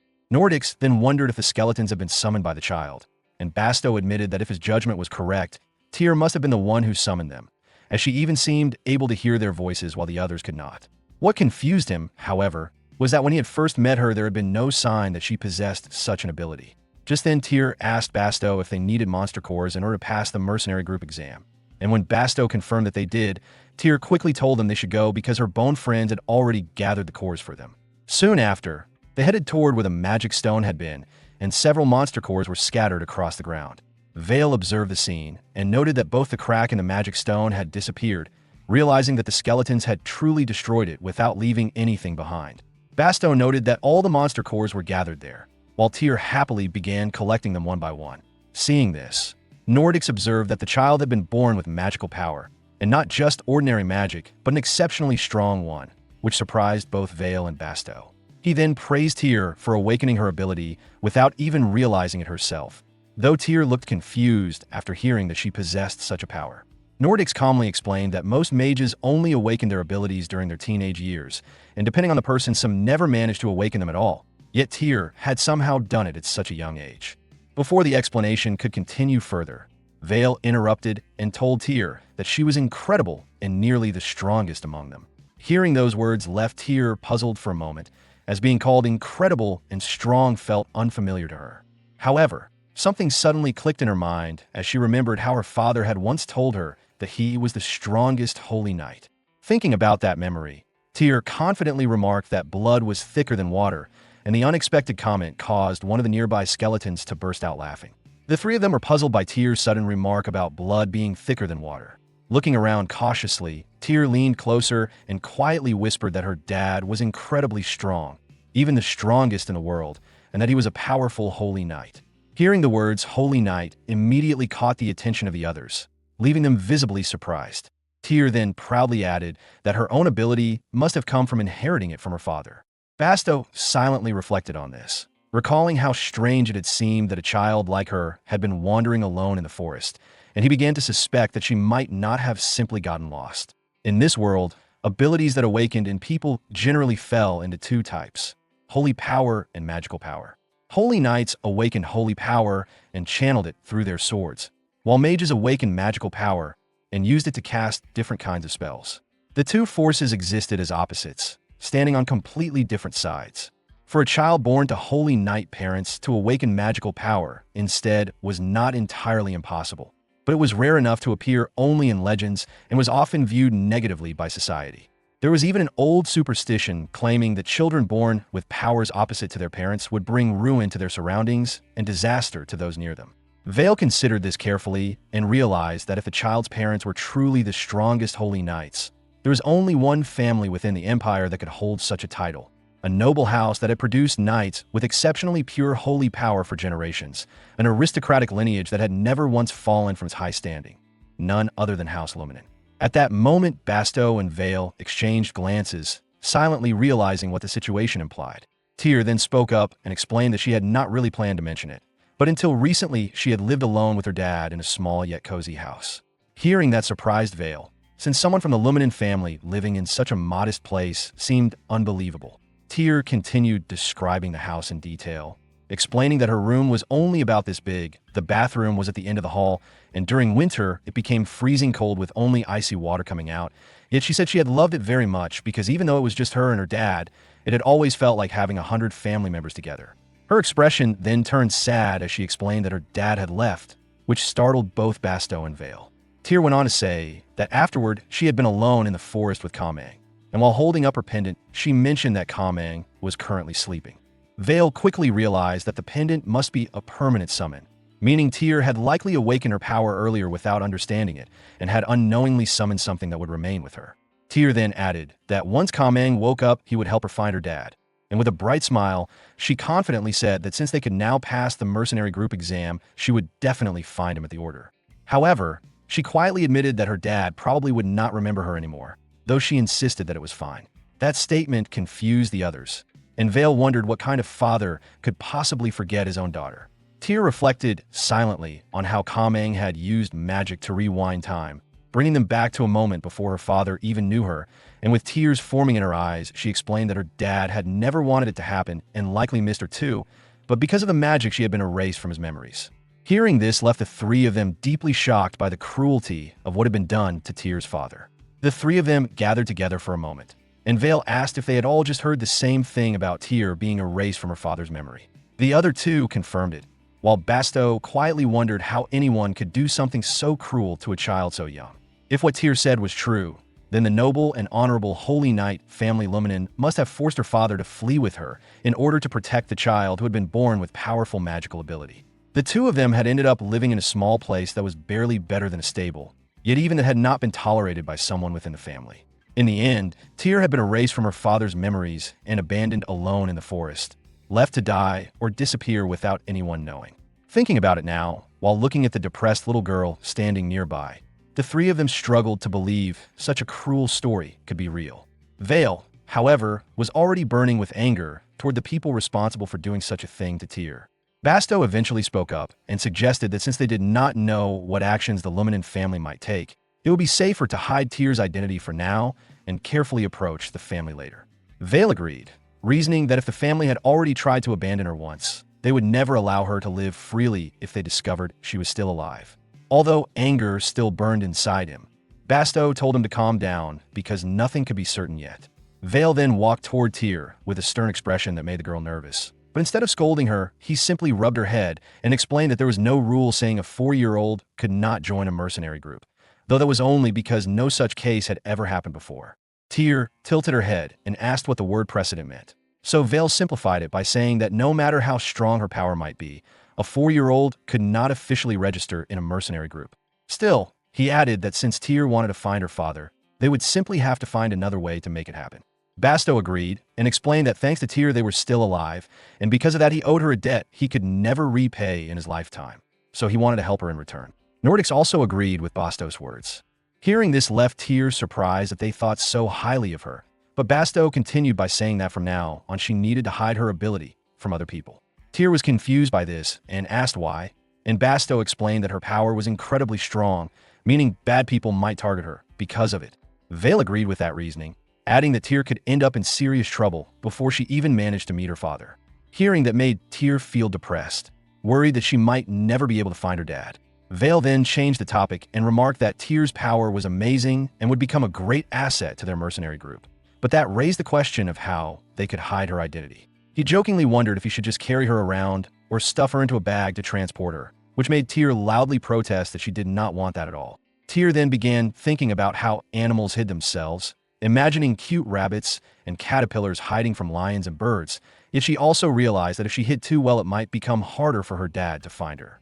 As Basto also tried to think of a solution, something suddenly clicked in Tyr's mind, and she remembered the words Granny had once said to the fat man and how capable the old woman had seemed. Excited by the idea that formed, Tyr quickly called out to Mr. Basto and raised her hand, declaring that she had a really good idea, leaving the other three curious about what that idea might be. A few days later at the first gate of the order, the three men could be seen approaching while Basto carried Tyr in his arms. Tyr excitedly shared her plan, suggesting that they could simply claim she was actually a super hairy mister who had transformed into a 4-year-old, and with that story they could make her the figurehead boss of the mercenary group as repayment for the debt they owed her. With a hood covering most of her face, Tyr proudly added that she would become secretly capable. Not long after, a bag filled with magic cores was placed before the examiner, who inspected them carefully and wondered if they were Ricolops cores that only appeared from medium magic stones. Vale confirmed the details, explaining that there were 3 Ricolops, 18 Belios, and only 2 Inferno Winds, before asking if that would be enough to pass the registration exam. The examiner looked at the group suspiciously, noticing that aside from the large man, there was an old man who seemed ready to collapse, and a young woman who looked barely grown, which made him question how they had managed to obtain such cores. Suspecting they might have stolen them, he demanded to know who they were. Before he could continue, a voice sharply called him out for being rude, surprising him. Tyr, acting like an important adult leader, declared that he should show respect to the great archmage and necromancer before him. The man had to bend down just to see the small hooded figure and question what a child was doing there.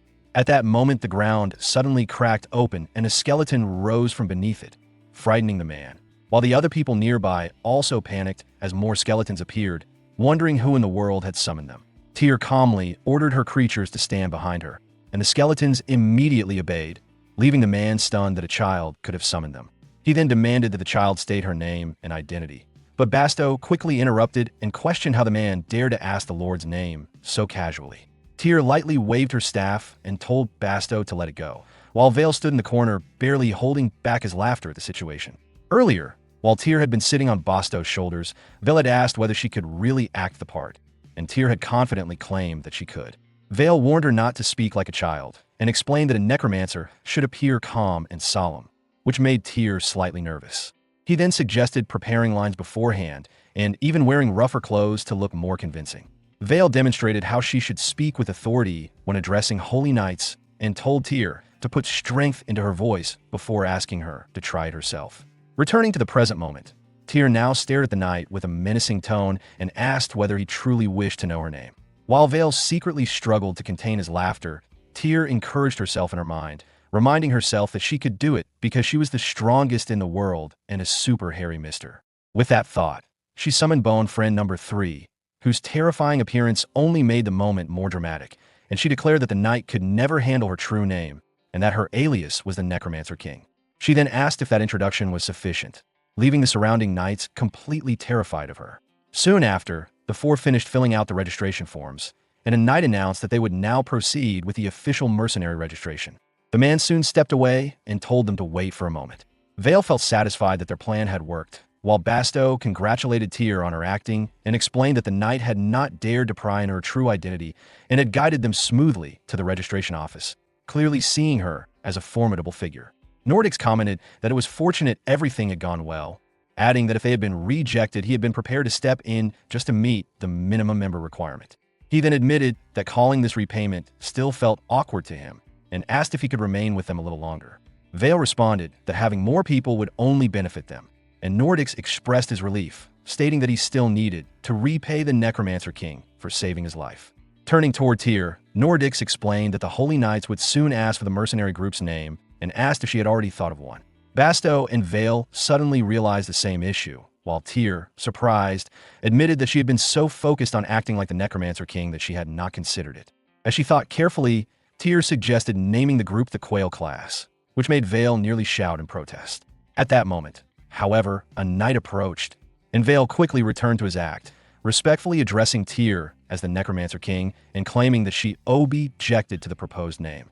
The knight then informed them that their mercenary identification number had already been issued and that under the Necromancer King's special notes, it was written that she was a dark attribute mage, before asking if there was any particular problem. Tyr remained silent as the knight began asking whether he could request additional information about the Necromancer King. She remembered the earlier discussion she had with Basto, where he explained that if anyone tried to extract information beyond what they had prepared, she was under no obligation to answer. Tyr had been surprised to hear that, but Basto confirmed it and explained that the Empire was currently relying heavily on mercenaries to destroy magic stones, making it fair to say that the Empire's survival depended on them. So the authorities were not in a position to forcibly demand information that a mercenary wished to keep secret. Vale had agreed, adding that many mercenaries often hid or even forged their identities, and if someone pressed too much, they could simply claim they were concealing their identity for safety, which had greatly excited Tyr at the time. Back in the present, Tyr addressed the knight and reminded him that her alias was the Necromancer King, questioning why he thought she appeared the way she did, and as she spoke, several more skeletons emerged from the ground. The knight quickly realized his mistake and hurriedly apologized, asking for her mercy, which secretly made Tyr happy that her act had worked. However, the knight then added that there was an unfortunate issue, explaining that an order from above stated they could not issue an identification number to Basto Ferrix. Basto was immediately shocked, and the others were just as stunned. The knight continued by saying that the order came from a report submitted by the leader of the Death Hound, Karl Warben, who had accused Basto of committing illegal acts within the mercenary group before fleeing after extorting large amounts of money and goods. Basto was completely stunned to hear himself accused of theft and quickly demanded to know what illegal acts he had supposedly committed. But the knight admitted that he did not know the details either. The knight then explained that according to the higher authorities, Basto had committed inappropriate acts serious enough that he could no longer continue his activities as a mercenary. Hearing this, Basto slammed his hand on the table in anger and insisted that Carl had been the one responsible for those crimes. He argued that it had been suspicious from the very beginning that his identification number was revoked without any proper verification process, and he demanded to know whether this kind of treatment was truly acceptable. Basto angrily called out Carl's name, questioning whether taking away his chance to protect his family was still not enough for him. Nordics felt sympathy for Basto, while Vale bitterly wondered which powerful figure the mercenary leader Carl had attached himself to and how much bribe money had been handed to the knights for this outcome, though the knight remained silent. Tyr quietly thought about the word bribery, remembering a television show she once watched with her grandmother, an aunt where a man had been caught taking bribes. She recalled them commenting that people these days gave money in strange ways, often hiding it inside luxury bags, and from that memory Tyr concluded that bribery meant putting money in bags to control people and make them act as one wished. Returning to the present, Tyr grew worried as she realized that Carl must have bribed someone and was now tormenting Mr. Basto. The knight then admitted that although he technically should not say more, he was already aware of Basto's situation. Hearing this, Basto demanded to know why they were doing this to him, and the knight replied that the reason was simple because the person Carl had bribed was not someone easy to oppose. The knight then asked whether they had heard about the commander who had been newly appointed, and Vale questioned if it was the one personally chosen by the emperor, to which the knight nodded. Holding the registration paper, the knight explained that even among the knights, there had been plenty of talk about the man, as the commander interfered far too excessively with troop affairs in situations like this. Vale responded that even if people talked about it, it would not change anything since those kinds of people would never actually be removed from power. The knight agreed, but said that was exactly the problem, adding that although he did not know the exact details, seeing how the commander was blocking new registrations like this made it clear that he must have received a very large sum. Basto bitterly concluded that in the end the knight was simply saying they needed money, while Vale laughed at how ridiculous the entire situation was. Basto then realized that he had no money left because Carl had already taken all of the reward funds, and a wave of anger and despair filled him as he reflected that he had believed the mercenary life was his only path to avenge his family. Yet even that path now seemed closed. Basto then turned to Vale and told him to escort their leader into the order while he stayed behind to find some solution and join them later. But at that very moment Tyr suddenly shouted and asked how much Carl had given the knights, leaving the knight visibly surprised by her question. Tyr slammed her staff and hand onto the table and demanded again to know how much that Carl, whom she angrily declared worse than a dog, had given them, leaving Vale shocked to hear such words from her. The knight hesitated, but admitted that he did not know the exact amount, only that he had heard a chest full of banknotes had been delivered. With a determined look, Tyr climbed onto the table and told herself that she would offer something even better than banknotes. She then opened her bag and began pouring out all the magic ores inside, gifts that had been gathered earlier by her bone friends. Back during their first meeting in the forest, Tyr had been crying and telling the skeletons that it was not the time to receive such things because she needed to help her friends first, promising she would accept the magic ores later. Now, in the present, she decided this was the perfect moment and continued pouring the ores out across the table, while boldly declaring that the great Archmage, the Necromancer King, would provide even more. She scolded them for selling their conscience for measly banknotes hidden inside an apple box, and proudly stated that she was not like such petty people, openly offering luxury goods instead. Everyone present was stunned by what Tyr had just done. About an hour later, the knight returned and handed Basto his new identification number, leaving Basto shocked that the plan had actually succeeded. The knight then informed them that since the registration had been completed, they now needed to write down the name of their mercenary group. And Tyr began thinking carefully, while Vale nervously worried that she might still choose the name Quail Class. At that moment, Tyr finally spoke and declared that the group's name would be Agaverd, surprising Vale since it was far better than he had expected. While Nordics asked how she had come up with such a name, and Tyr casually replied that she had simply made it up. In truth, while they had been waiting earlier, Tyr had looked at the large board of names and chosen the one written in the biggest letters, secretly rearranging the letters of Travaga backward to form the new name. The knight then wished the Necromancer King success in the future, and Tyr became excited, realizing that everything had succeeded and that they had officially become a mercenary group, meaning they could now go to the order. A short while later, as they walked outside with several knights watching them, Basto spoke up and sincerely thanked Tyr, repeating how grateful he truly was for what she had done. Tyr was surprised to see Bastos' eyes turning red, as if he might start crying, and she quietly thought that just like her dad had once helped Basto in the past, she had now helped him as well. Vale quickly reminded Tyr not to relax her expression yet, which made her suddenly remember her act. Maintaining her composure, Tyr then announced that once they returned to the inn they should celebrate by eating something delicious, and Basto responded with a warm smile as he addressed her as the Necromancer King and agreed, while deep in his mind he silently promised himself that he would definitely find Tyr's father for her.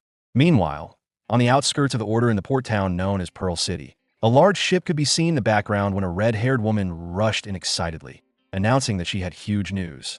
She quickly called out to her leader who had been sleeping and declared that they had hit a huge jackpot. She began explaining that a newly formed mercenary group had just passed through the gate, but before she could continue, the leader lazily called out her name, Livia, a member of the mercenary group Travaga, and assumed it was the same kind of story as always. Livia grew irritated by his reaction, while a blue-haired man spoke up and told her that rookie mercenary groups forming at the registration office was nothing unusual these days, and asked if she really had to interrupt the leader's rest with such trivial news. At that moment, the man who had been sleeping finally sat up, revealing himself to be Tessiton Veronio, the leader of the mercenary group Travaga. Livia immediately snapped back, asking why Victor, the blue-haired man who was also part of Travaga, was picking a fight again, adding that if he did not want to hear it, then he could simply cover his ears. Victor replied with annoyance that it was probably useless information anyway. As the two continued arguing, another voice suddenly interrupted them and told Victor to listen because Livia was right, since something unusual had appeared this time. Tessiton turned toward the speaker, and Aelric, another member of Travaga, stepped forward and informed him that a powerful mage had appeared. The others reacted with surprise and asked if he meant that a mage had just formed a mercenary group, while Victor thought to himself that mages had become extremely rare in Talokium, since one not only had to be born with magical power as an innate talent, but also needed long training to reach such a level. For that reason, all mages were often referred to as monsters, just like Aelric, who was also a mage himself. Aelric continued explaining that the attribute of this newly appeared mage was an unusual one because it was darkness. He admitted he could not confirm everything with absolute certainty, but according to the reports, the mage had summoned a horde of skeletons right at the registration office, which meant the rumor was most likely true. The crowd reacted with shock upon hearing that someone had performed necromancy, since it was a type of magic they had only known about in theory, and the idea that it truly existed left them stunned. Tessiton calmly asked Aelric whether this information had been properly verified, and Aelric replied that he had dug through the Holy Knight's communication network to obtain it, making the report reliable. Livia proudly added that everyone had believed all remaining mages had already been recruited by top-rank mercenary corps. Yet now one had suddenly appeared and even formed a mercenary group as its captain. Looking smug, Livia reminded Victor that this was the big news she had been trying to deliver earlier, leaving Victor unable to argue, since she was clearly right. Aelric further commented that because there had never been a case of a mage directly forming a mercenary group before, this person must either be a remarkable oddball or someone incredibly confident. Tessiton examined the report with interest and smiled, remarking that the new group must either be unbelievably confident in their abilities or genuinely that strong. As he looked over the listed members, he noticed the group name Agavert and names such as Nordics and Vale, which meant nothing to him, but when he saw Basto Ferrix, he recognized him as the former vice-captain from Deathhound. Tessiton then searched further for the name of the Necromancer mage, but despite scanning the papers, he could not find it anywhere, and the realization made him suddenly burst out laughing. Covering his face while laughing, Tessiton wondered if the mage was deliberately hiding his true identity, which only made him more interested after reading that the mage had supposedly transformed into the form of a 4-year-old child while operating under the alias Necromancer King. The surrounding crowd also burst into laughter, joking that the mage had probably invented the dramatic alias himself and calling the mysterious figure completely insane. Tessiton then pointed toward the second strongest mercenary group and commented that they should start getting nervous now or they might soon fall behind this creepy mage. The remark immediately angered the man he had pointed at, a figure known as Reaper, the leader of the mercenary group Grim Reaper, who snapped back that Tessiton should stop saying such ridiculous things and that Tessiton himself should be the one getting nervous instead. Reaper warned him not to act so arrogant just because he currently held first place, reminding him that no one could know how long such glory would last, though deep down he knew that ever since Tessiton had founded Travaga and appeared in the rankings, he had never once fallen from the top position. Tessiton simply laughed and replied that Reaper was an amusing person before standing up and asking if Reaper truly believed he could take first place if Tessitin ever slipped. Reaper grew furious at the mocking tone, but Tessitin continued teasing him, saying that mindlessly training his body alone would never make Reaper #1 and that he needed to use his head as well. As the members of Travaga began walking away, Tessitin casually added that if Reaper kept being so annoying, he would make sure not to leave a single magic stone for Reaper's group to attack from now on.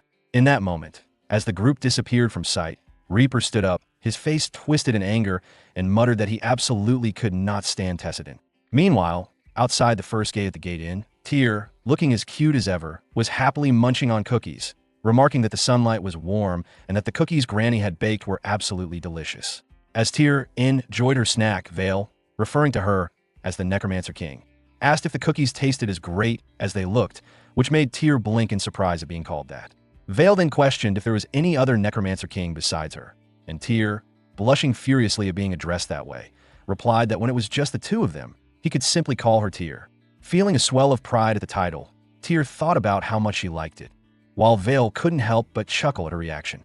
He teased her, poking her soft cheeks and asking if she truly liked the name Necromancer King so much, to which Tyr confidently said of course, explaining that the strongest characters always had nicknames. She even recalled her Quail-class friend Hyunwoo, who had become legendary in a game, known as Super King God General Strong. Tyr added that normally she was just Tyr, but with her skin on, she was Necromancer King Astur. Vale, utterly confused, admitted he had no idea what she was talking about, prompting Tyr to narrow her eyes and ask if he was dumb. At that moment, the two of them heard footsteps approaching. A moment later, none other than Mr. Basto and Grandpa Nordics appeared. Basto had several cloaks draped over his shoulders, and as he walked closer, he asked Tyr if she was getting along well with Vale. Tyr's attention, however, was immediately drawn to the cloaks. Curious, she asked Mr. Basto if they belonged to the Agavert mercenary group. Basto confirmed with a nod, and then spread one of the cloaks out in front of her. The moment Tyr saw it, her eyes lit up with excitement. The cloak looked amazing, and she excitedly said that they were all cool. But more than anything, she was especially impressed by the character printed on it, Tonopang. She happily added that Tonopang was really pretty. Vale, however, looked at the design with visible surprise and bluntly asked if they had really put that pink bug on the cloak. Tyr immediately froze in shock the moment she heard Tonopang being called a bug. Basto quickly stepped in and explained to Vale that there had been certain circumstances behind choosing Tyr as their leader, which meant her identity could not be revealed. But regardless of that, as long as Tyr was the leader, they could not simply ignore her decisions. Vale, however, shrugged and casually replied that they could have at least put something cool on the cloak instead of pink bug. Hearing him call Tonopang a pink bug again made Tyr freeze in disbelief. Looking both shocked and offended, she asked how Vale Appa could possibly say something like that. Grandpa Nordics then spoke up, reminding Vale that Tyr had worked very hard on that design and that the two of them had spent a long time drawing Tonopang together. Vale, however, seemed completely unconvinced. He calmly took out a bottle of ink and declared that he was going to erase that pink bug from his cloak. Tyr was utterly stunned by what she heard, and before he could do anything, she suddenly grabbed his hand and started biting it in anger, shouting at him not to insult Tonopang. Vale looked down at Tyr in confusion and asked what she was doing. Irritated, he shook his hand slightly and complained that there was drool all over it, asking if she was a child or some kind of dog. Vale then shouted in frustration, declaring that whether Tyr was a child or a dog, he was still going to do what he had to do. Tyr, however, refused to let go and continued clutching Vale Appa's clothes, desperately telling him not to do it. Just then, the bottle of ink Vale had been holding slipped from his hand and fell to the floor. Vale suddenly paused in surprise when he noticed that his hand was bleeding. At that exact moment, Kamang appeared with an angry expression, scolding them as he said he had told them to get up quickly and questioning if this was the kind of insubordination they were going to show him. Tyr immediately looked worried when she noticed Vale's injury, while Basto and Nordics were also taken aback by what had happened. Meanwhile, Kamang stood there looking irritated, casually licking his hands. Vale then called out to Tyr and, with an annoyed expression, asked if she had used her summon to attack him. Tyr quickly denied it, admitting that she had not done anything like that. Basto then handed Vale a towel and told him not to interrogate Tyr. He explained that Tyr had only recently awakened her powers, so controlling them would naturally be difficult. Although Vale understood that this was likely the case, he was still visibly angry. Basto then placed a hand on Vale's shoulder and warned him not to do something he might regret, reminding him that he would end up losing if he pushed things further. At that moment, Kamang suddenly let out a small giggle. Seeing the creature that had just endured him laughing like that only made Vale even more furious. Before the situation could escalate, however, Tyr quickly grabbed hold of Kamang and pleaded with everyone not to fight, firmly declaring that she could not forgive this either. At that moment, Tyr called out Kamang's name and told him to come with her to the truth room. They soon arrived at the inn's second-floor room, what Tyr called the truth room. Standing there, Tyr recalled one of the most important rules from Hobbit kindergarten. Friends should never hurt one another.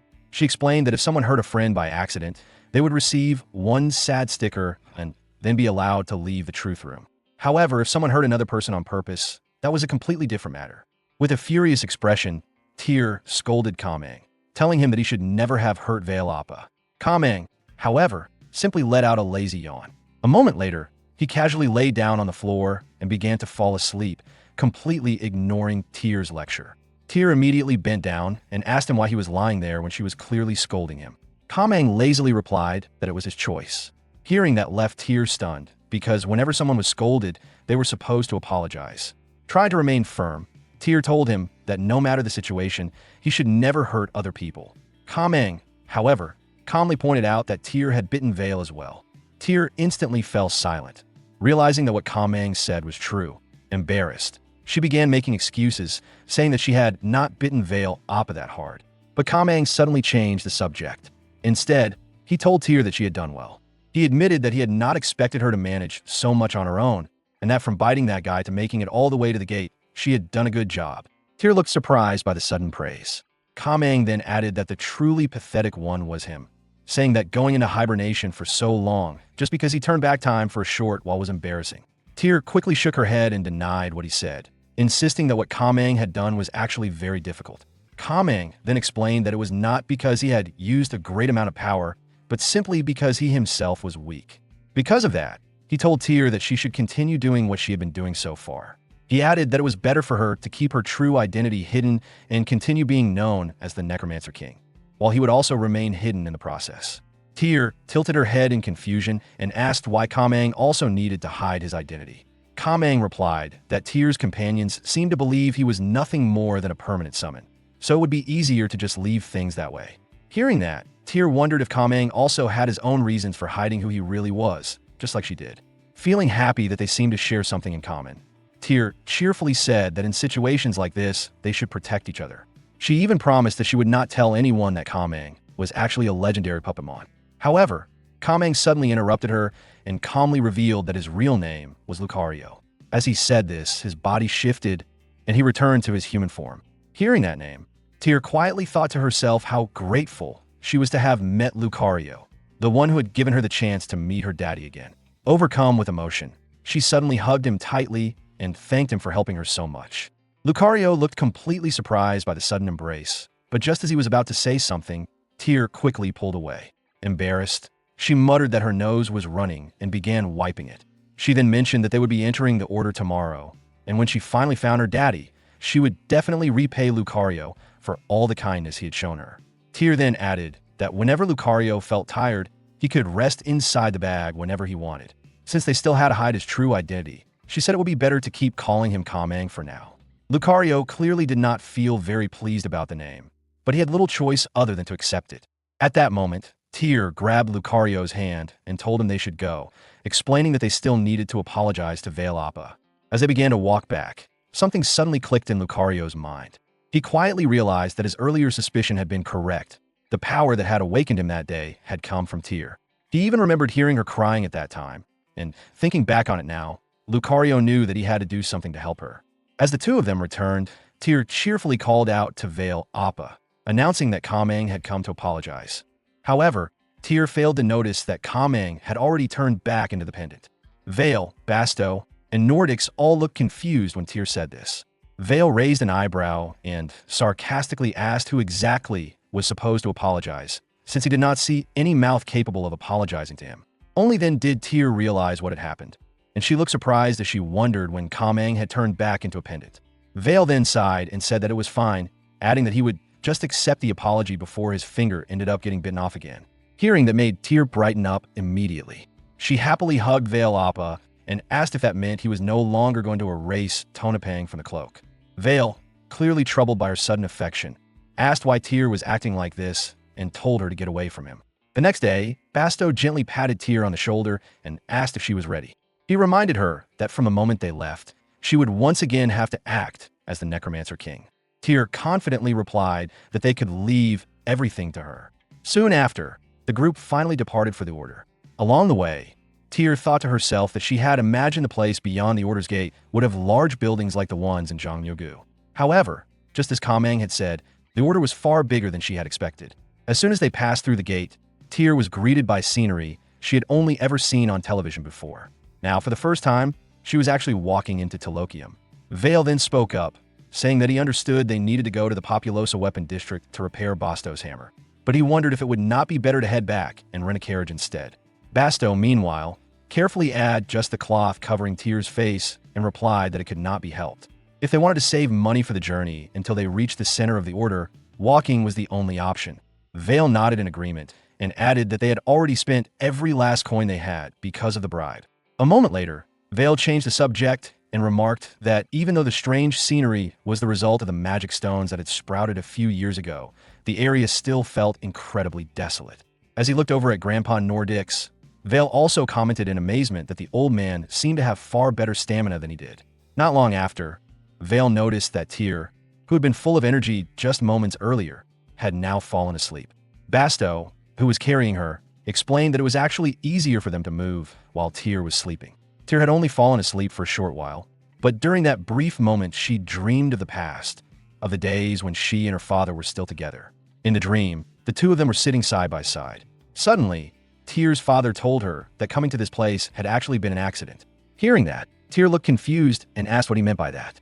Her father then explained that even now, he still did not know exactly what had happened or how it happened. However, he believed that if they kept searching, they would eventually find a way to return home. With a determined expression, Tyr looked at her father and said that they would definitely go back home. Her father then pulled her into a warm hug and reassured her that they would return home together. Even in the dream, Tyr's father looked exactly as she remembered him, never saying a single word about how hard things must have been and only smiling gently. Yet Tyr could not help but think that suddenly falling into a strange and unfamiliar world one day must have been terrifying and lonely for him. She thought about how, if she had not met Mr. Basto by chance, she might still be wandering through the forest alone. And thanks to her father telling her stories about this world every day, even though the place was unfamiliar, remembering those stories always made her feel a little more reassured. Thinking about her father now, Tyr quietly realized how difficult everything must have been for him. And while still asleep, she softly murmured for him to wait a little longer, promising that this time she would definitely be the one to protect him. 2 days later, the group arrived at Pearl City, a port city located on the outskirts of the Order, and as Nordix looked around at the surroundings, he commented that the place was still the same as he remembered it.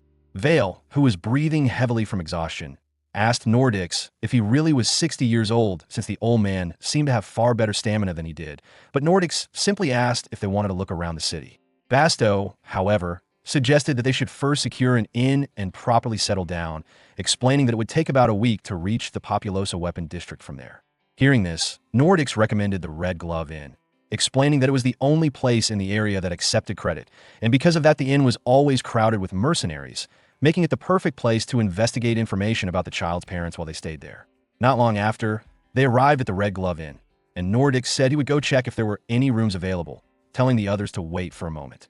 Vale then asked if Tyr was still sleeping, and Basto replied that it was only natural for her to be tired after such a long journey. Thinking back on their travels, he remembered how Tyr had struggled while walking such long distances, yet she had still helped him when he got trapped in a sandpit and had endured camping out in the wilderness with them, which must have been incredibly difficult for a 4-year-old child. Right at that moment, Vale covered Tyr with a black cloth and said that there were many mercenaries around, so they should not let everyone see that the strongest necromancer was sleeping so soundly, adding that their dignity would drop if Tyr was seen like that. Basto then remarked that Nordix was taking quite a while, and Vale suggested that they should go inside and check on him, to which Basto agreed.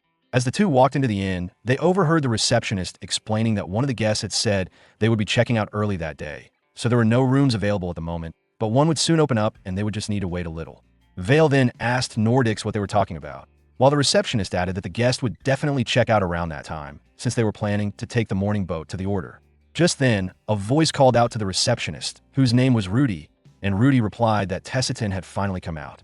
Vale was immediately surprised when he heard that name, as Tessitin was from Travaga and ranked first among the mercenary groups. Tessitin casually spoke with Rudy, commenting that business seemed to be doing quite well, and Rudy replied that it was only a brief peak season. Tessitin then yawned and slowly walked down the stairs, and as Vale looked at him, he thought to himself that a monster truly was a monster, because even just standing in front of Tessitin created an overwhelming pressure. At that moment, something caught Tessitin's attention. It was the child covered in a black cloth who was being carried by Basto. Just as Tessitin was about to ask if the child was the famous Necromancer, Livia suddenly appeared and interrupted, telling him that the boat was about to leave and that he should hurry. Because of that, Tessitin left without saying anything to Basto or the others. As the door closed behind him, Basto remarked that Tessitin had an incredible presence, and Nordics added that he had heard Tessitin used a very strange style of swordsmanship.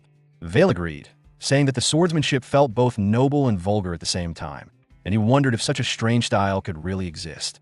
Rudy, hearing those rumors, commented that it made sense such talk would follow someone like Tessitin, and Basto then asked Rudy if he knew the details behind those stories. Rudy, however, replied that he could not disclose such information or he would lose a regular customer. So he quickly changed the topic and told them that a room had just become available for them. At that moment, Tyr was dreaming about her father again, hearing his voice as if he were speaking to her, and the dream her father was the guest while Tyr herself was the innkeeper. Soon after, Tyr suddenly woke up and wondered if what she had just seen had only been a dream. She sat up abruptly and asked where she was, and Vale replied that it was actually the perfect time for her to wake up, since if she slept any longer, she would not be able to sleep at night. Nordics then explained that they had arrived at Pearl City and were currently staying at an inn.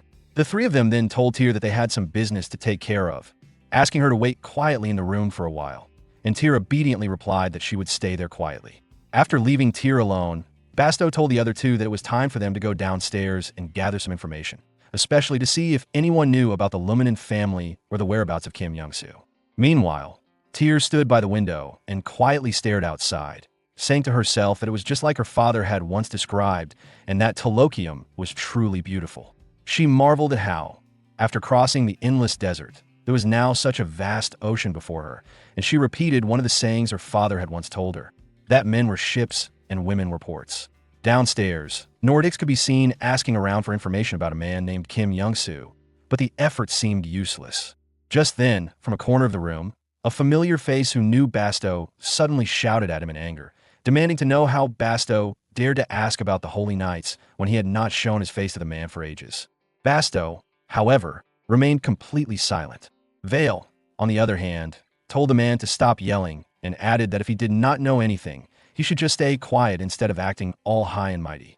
The man immediately asked Vale who he was, saying he had never seen him around before, but Vale calmly replied that he had met plenty of people like him. People who acted like they knew everything even though they actually knew nothing at all. Hearing that only made the man angrier, and after taking a large gulp of beer, he told Vale and Basto to sit down, declaring that he would tell them everything he knew about the Luminen family just to prove that he was not bluffing. Meanwhile, upstairs in the room, Tyr was still staring out the window when she suddenly spotted Tessitin walking down the street together with Livia. The moment Tyr saw Tessitin, she wondered if she was still dreaming about her father, because the man she was looking at seemed to resemble him so much. Suddenly, Tyr rushed down the stairs after quickly putting on her cloak, and she ran outside, chasing after the man she believed to be her father. Then she stopped in the middle of the street and stared ahead, and Tyr's eyes suddenly lit up because the man she had seen was not just someone who looked like her father.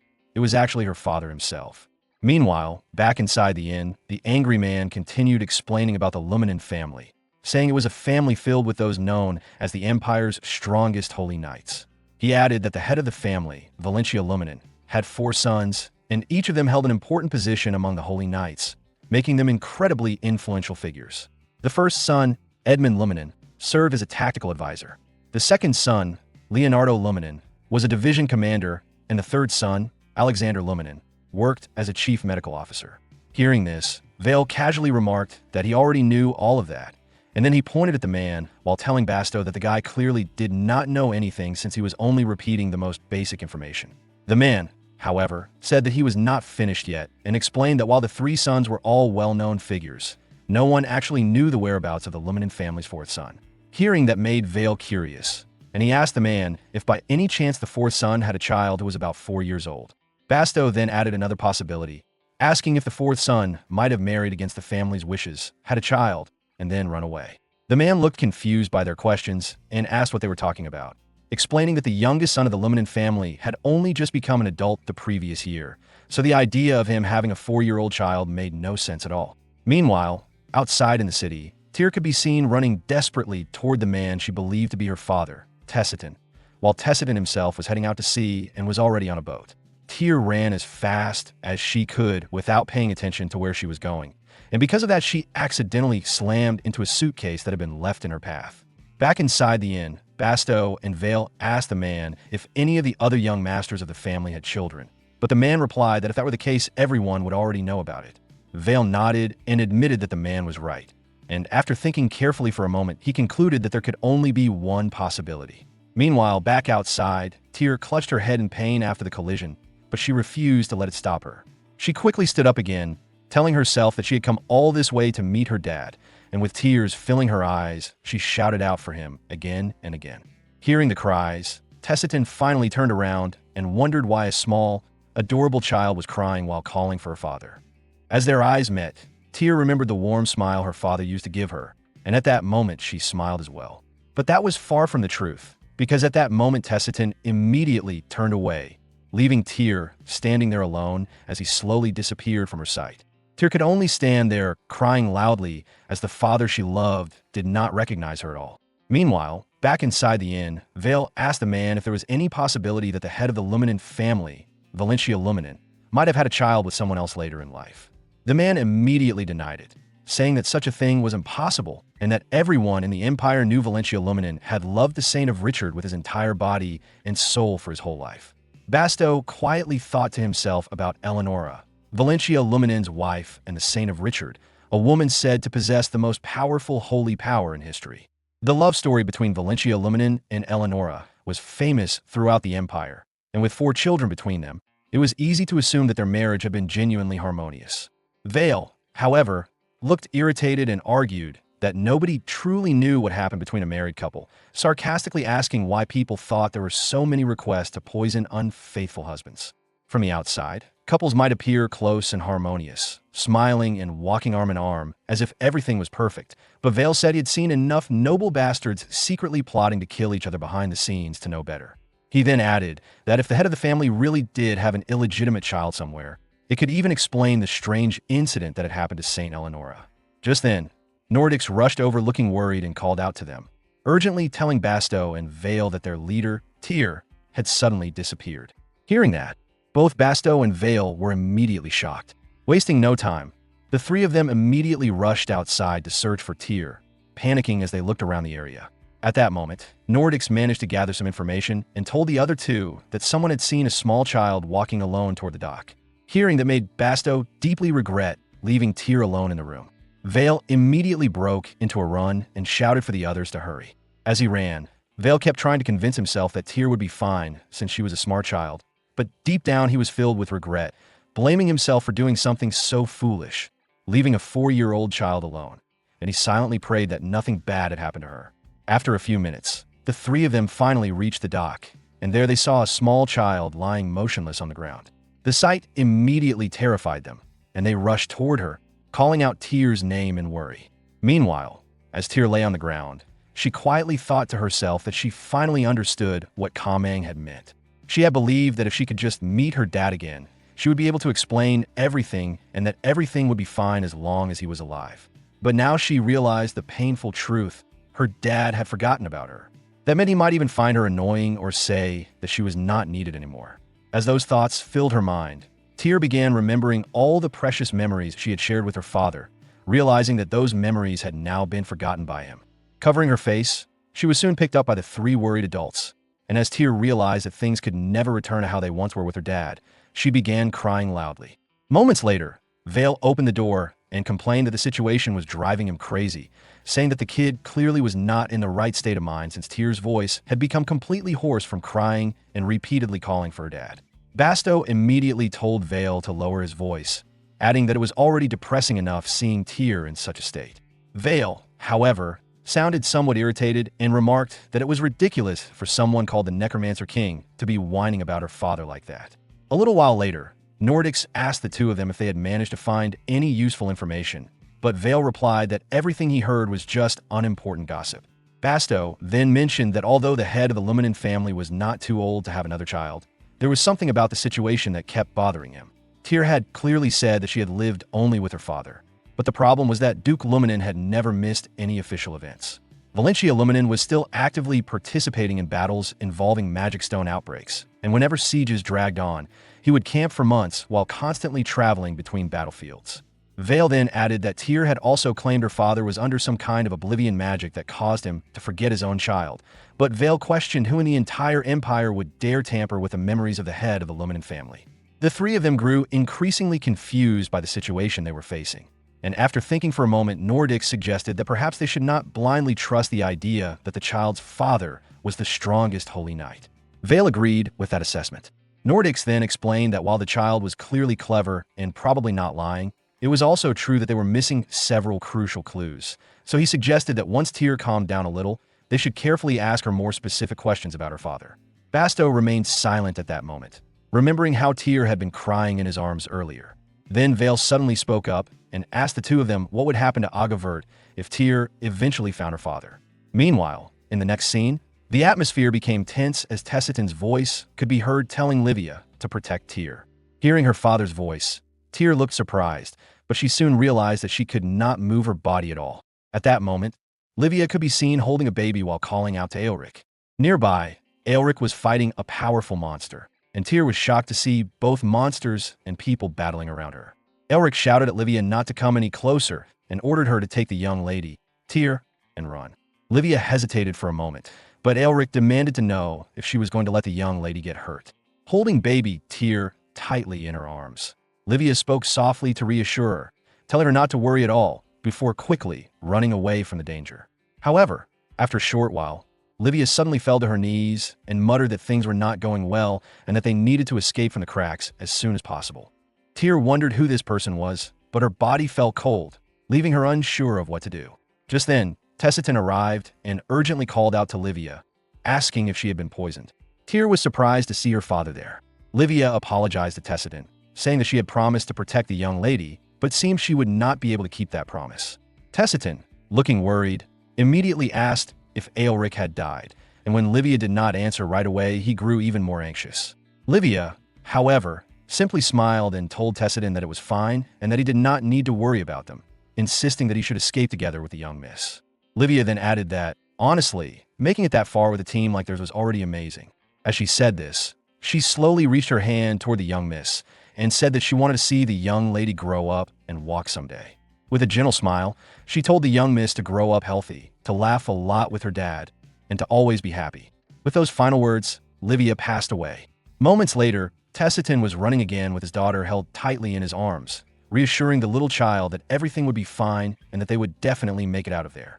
However, Tyr could see that monsters were everywhere around them, which made her worried about her dad's safety. Just as Tyr called out to him, she suddenly woke up from the dream and muttered that it had been a strange dream. Tyr thought to herself that it was the first time she had ever experienced such a vivid dream, but she also began wondering if it had truly been just a dream.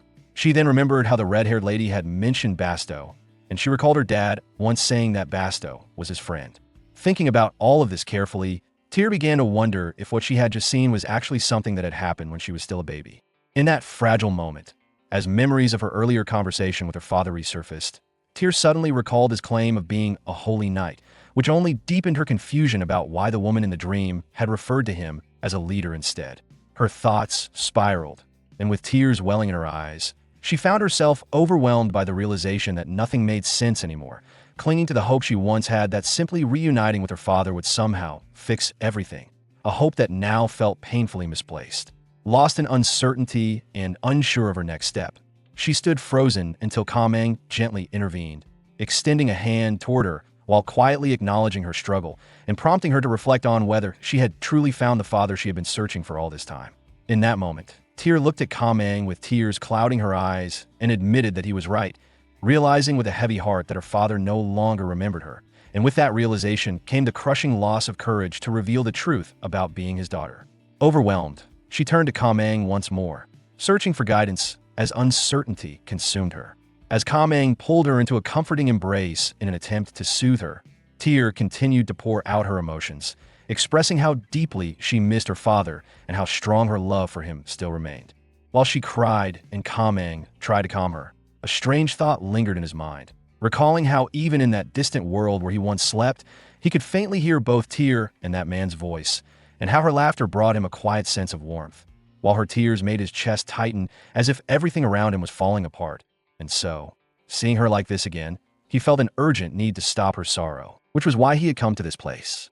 In that instant, Kamang called out to her and reflected on the mysterious concept of destiny's recurrence, something that left Tyr visibly confused, prompting him to explain that certain outcomes remain unchanged, and that regardless of how many times a life is relived, most people inevitably walk toward the same fate. Even then, Tyr struggled to fully grasp his meaning, but as his words settled, something suddenly clicked within her, and with a serious expression, she questioned whether her father was destined to fall into Jongnyogu once again and face the same accident.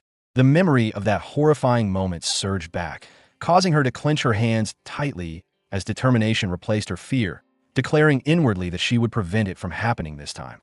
She resolved that her father was no longer the same man as before, and if he were to return to Korea again, he would only be forced to endure the same painful hardships he had once suffered, something she could not bear to witness again, as she refused to let him suffer because of her and disappear from her life forever. In that moment, filled with renewed determination, Tyr enthusiastically declared that in her father's homeland, she would ensure he lived all the way to becoming a 100-year-old grandfather.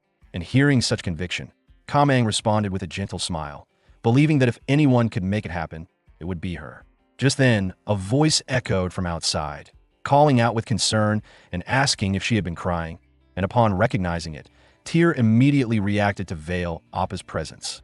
Moments later, the three hurried into the room, their faces filled with worry as they questioned whether she had managed to eat and regain some strength, reminding her that no matter how difficult it felt, she needed to eat to recover. Soon after, Nordic stepped forward and carefully mentioned that he had something to ask, seeking her permission, which left Tyr wondering what he intended to know. Once everyone had settled, Nordic explained that to find her father, they first needed clear details about his appearance and the place they had lived together, which only deepened Tyr's confusion about why such specifics mattered. Basto then clarified that while they genuinely wanted to help her, they lacked enough information, and this realization caught Tyr off guard, making her reflect on how she had only shared her father's name so far. Gathering herself, she began speaking, drawing their full attention, though her voice carried a hint of hesitation as she revealed that she had lived with her father in Jongnyogu, a place that left the three silent at first before confusion took over, as none of them recognized it, while Tyr calmly noted that it was unfamiliar to them. Brightening up, she went on to describe the food, the people, and many other aspects of Jongnyogu, along with how her father, once a powerful holy knight, had suddenly been transported to Korea. And to support her explanation, she pointed to her bag, indicating its origin, which surprised Basto upon realizing that the crest on it was actually a form of writing. In that moment, Vale stepped forward and acknowledged that Nordix's reasoning made sense, though his tired expression revealed growing frustration as he admitted that while Tyr did not seem to be lying, the more he listened, the more tangled and confusing everything became, prompting Tyr to quickly insist that every word she had spoken was the truth. Accepting her response, Vale chose not to press further and shifted the focus, suggesting that for now, they should continue with their current plan and head to the Order to visit the Holy Knight headquarters. He then confirmed once more whether her father was truly in Jongnyogu, and Tyr responded with a firm nod, certain of his presence there while recalling that she had seen him not long ago. Calling her name again, Vale's expression turned serious as he questioned whether she intended to leave Agavert once she found her father, a thought that caught Tyr completely off guard. Not long before entering the room, the three had already discussed this possibility among themselves, with Vale pointing out that if Tyr reunited with her father, Agavert would likely fall apart, a conclusion Basto agreed with as he considered the likelihood of returning to life as a wandering mercenary, while Nordics admitted he had never truly planned to remain one and would simply go back to the gate area. After weighing everything carefully, Vale rejected that outcome, insisting that finding her father and her role as leader were separate matters, and proposed that if Tyr could not bear being apart from him, they could instead bring her father into Agavert, clarifying that he had no intention of making him work, as simply existing as a dark mage already carried legendary weight, and with Tyr remaining as a figurehead leader. They could strengthen their group, aim for the top rank, and better protect both her and her father, seeking agreement from the others. In that moment, Basto acknowledged that the idea had merit but emphasized that things were not so simple, pointing out that mercenary work was inherently dangerous and reasoning that if he were in Tyr's father's place, he would strongly oppose it, a thought Vale silently agreed with, though deep down he could not abandon Agavert and the opportunity tied to the Necromancer King, as he refused to return to a life of poverty. Back in the present, Tyr quietly set her cup down and firmly stated that she had no intention of leaving the mercenary group, while internally resolving that if she truly wanted her father to live to 100, then, as the new Necromancer King, her Agavert would have to be the ones to find and protect him. With newfound determination, she repeated her stance with confidence, declaring that she would now become independent from her father. Her words stunned Basto and Nordix, and even Vale was briefly taken aback, struggling to process the shift in her resolve. Basto questioned how things had reached this point and pressed her to explain what she meant, while Nordix wondered if this meant she would stop searching for her father altogether, prompting Tyr to quickly clarify that she had no intention of giving up the search, but that when she finally reunited with him, she would no longer cling to him or rely on him to take care of her as she once did. A statement that left Basto visibly surprised. Carrying herself with a maturity that reminded her of the old woman from her previous home, Tyr further expressed through her gestures that from now on, she and her father would walk their own paths, accepting that she could not remain sheltered under his protection forever. Just as Basto was about to argue his point, Vale abruptly cut in, his expression brightening with sudden enthusiasm as he declared that Tyr was right, insisting that even at 4 years old she was old enough to stand on her own, a statement that left both Nordix and Basto visibly taken aback. Vale went on to reveal that he himself had grown up without parents since the age of 2, which shocked Tyr and stirred her curiosity, though he quickly dismissed the need for further explanation, while Basto and Nordix silently reflected on how difficult his past must have been. With a light smile, Vale continued by suggesting that if Tyr truly intended to be independent, then they should begin properly earning as mercenaries, gesturing toward the others as reassurance that whenever she needed adult support, they would be there alongside Agavert. Encouraged by his words, Tyr readily agreed and proudly affirmed her position as the Necromancer King, her motivation surging as she declared her determination to work hard moving forward, with Vale quietly supporting her from behind. He then presented her with a contract, explaining that it was a written pledge binding them together so that none of them would leave Agavert.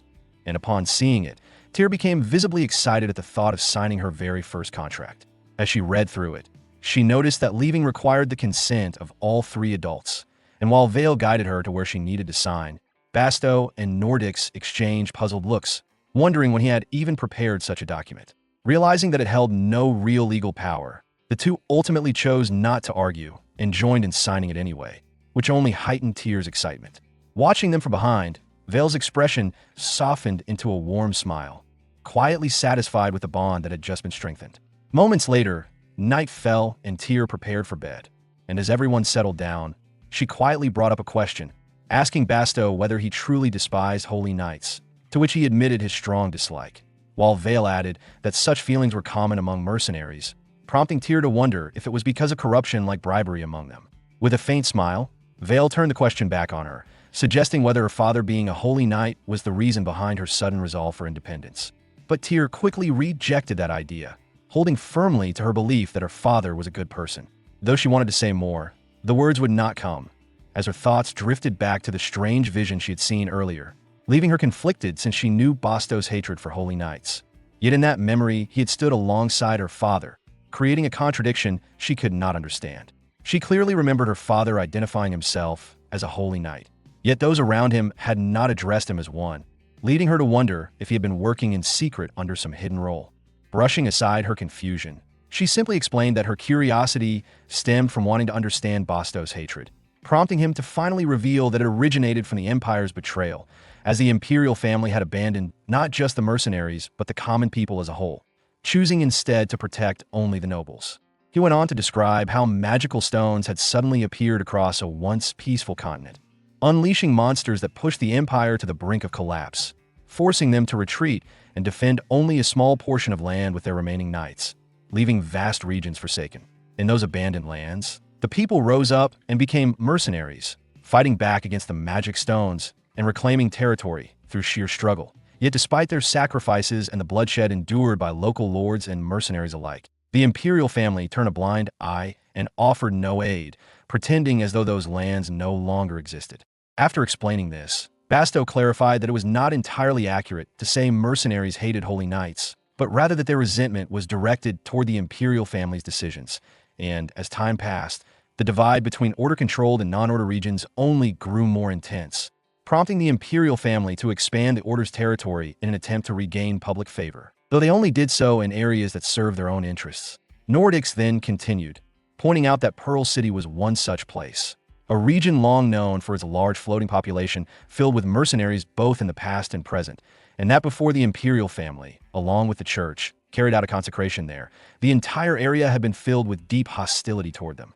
Curious, Tyr asked what consecration meant, and Nordics explained that it referred to offering something to God to make it holy, adding that through a sacred ritual, Pearl City had become a holy ground under Ceriden's protection, shielding it from magic stones and monsters. Wanting to understand more, Tyr questioned whether things had truly improved with no new magic stones appearing, and Nordics replied that it had been said to remain that way ever since the consecration. Hearing this only made Tyr more alert and thoughtful, though Nordics soon reminded her that it was time to sleep, which she resisted with a small outburst, complaining that the imperial family was selfish and reasoning that even if her father was a holy knight, he would likely resent them as well, a remark that caught Basto by surprise. Growing more animated, she insisted that if such a blessing existed, it should be used everywhere, arguing that limiting it to certain regions would only prolong conflict, a point Nordics found himself agreeing with. Eventually calming down, Tyr softly expressed her hope that even though Basto was helping her search, he would not come to hate her father, prompting a warm smile from him. And with that, Nordics gently ended the conversation by reminding her once more that it was time to sleep, which she finally accepted. The next morning arrived with a clear and beautiful sky, yet as one boy worked on the boat, he found it strange that despite the calm weather, the waves were unusually high, prompting Raoul to ask his companion for his thoughts, noting that other ships were already heading out, while his brother Enzo responded that if they followed the routes mentioned by the other captains, they would easily catch large fish, adding with a hint of restlessness that ever since leaving his life as a knight, his body felt uneasy whenever he stayed still.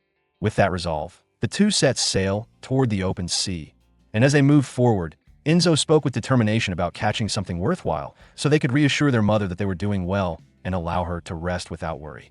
As the boat cut through the waters, an old memory resurfaced, one where their father had asked them about the true duty of a knight on the battlefield, and without hesitation, they had answered that it was to eliminate the enemy, a response that made him smile before he explained that while that was often true, his own duty was different, as he had chosen to protect them both, honoring a promise he had made to their mother.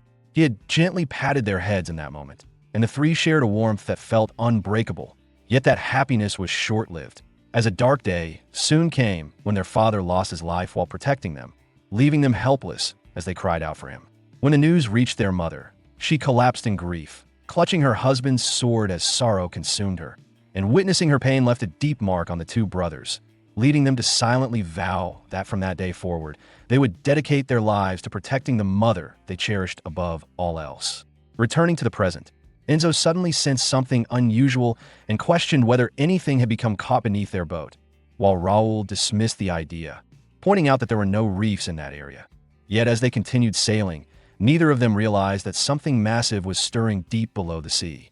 The scene then shifted to a tense exchange where a woman sharply questioned Marianne, accusing her of losing her senses and challenging her decision to refuse the position of governor of Pearl City despite its significance. In response, Marianne hesitated but admitted that she did not believe herself capable of such responsibility, explaining that all she had ever managed were minor family documents, which only frustrated her mother further as she demanded to know whether she intended to hide away indefinitely, blaming her withdrawn behavior for the gradual changes in Raoul and Enzo, a statement that left Marianne visibly shaken. Her mother continued, revealing that Raoul had begun associating with questionable influences while Enzo had refused to eat for days, mirroring the same grief their mother carried. And she stressed that at such a vulnerable age, losing the father they had trusted so deeply had already affected them enough, urging Marianne to stop collapsing under her sorrow and to stand strong as the only parent they had left.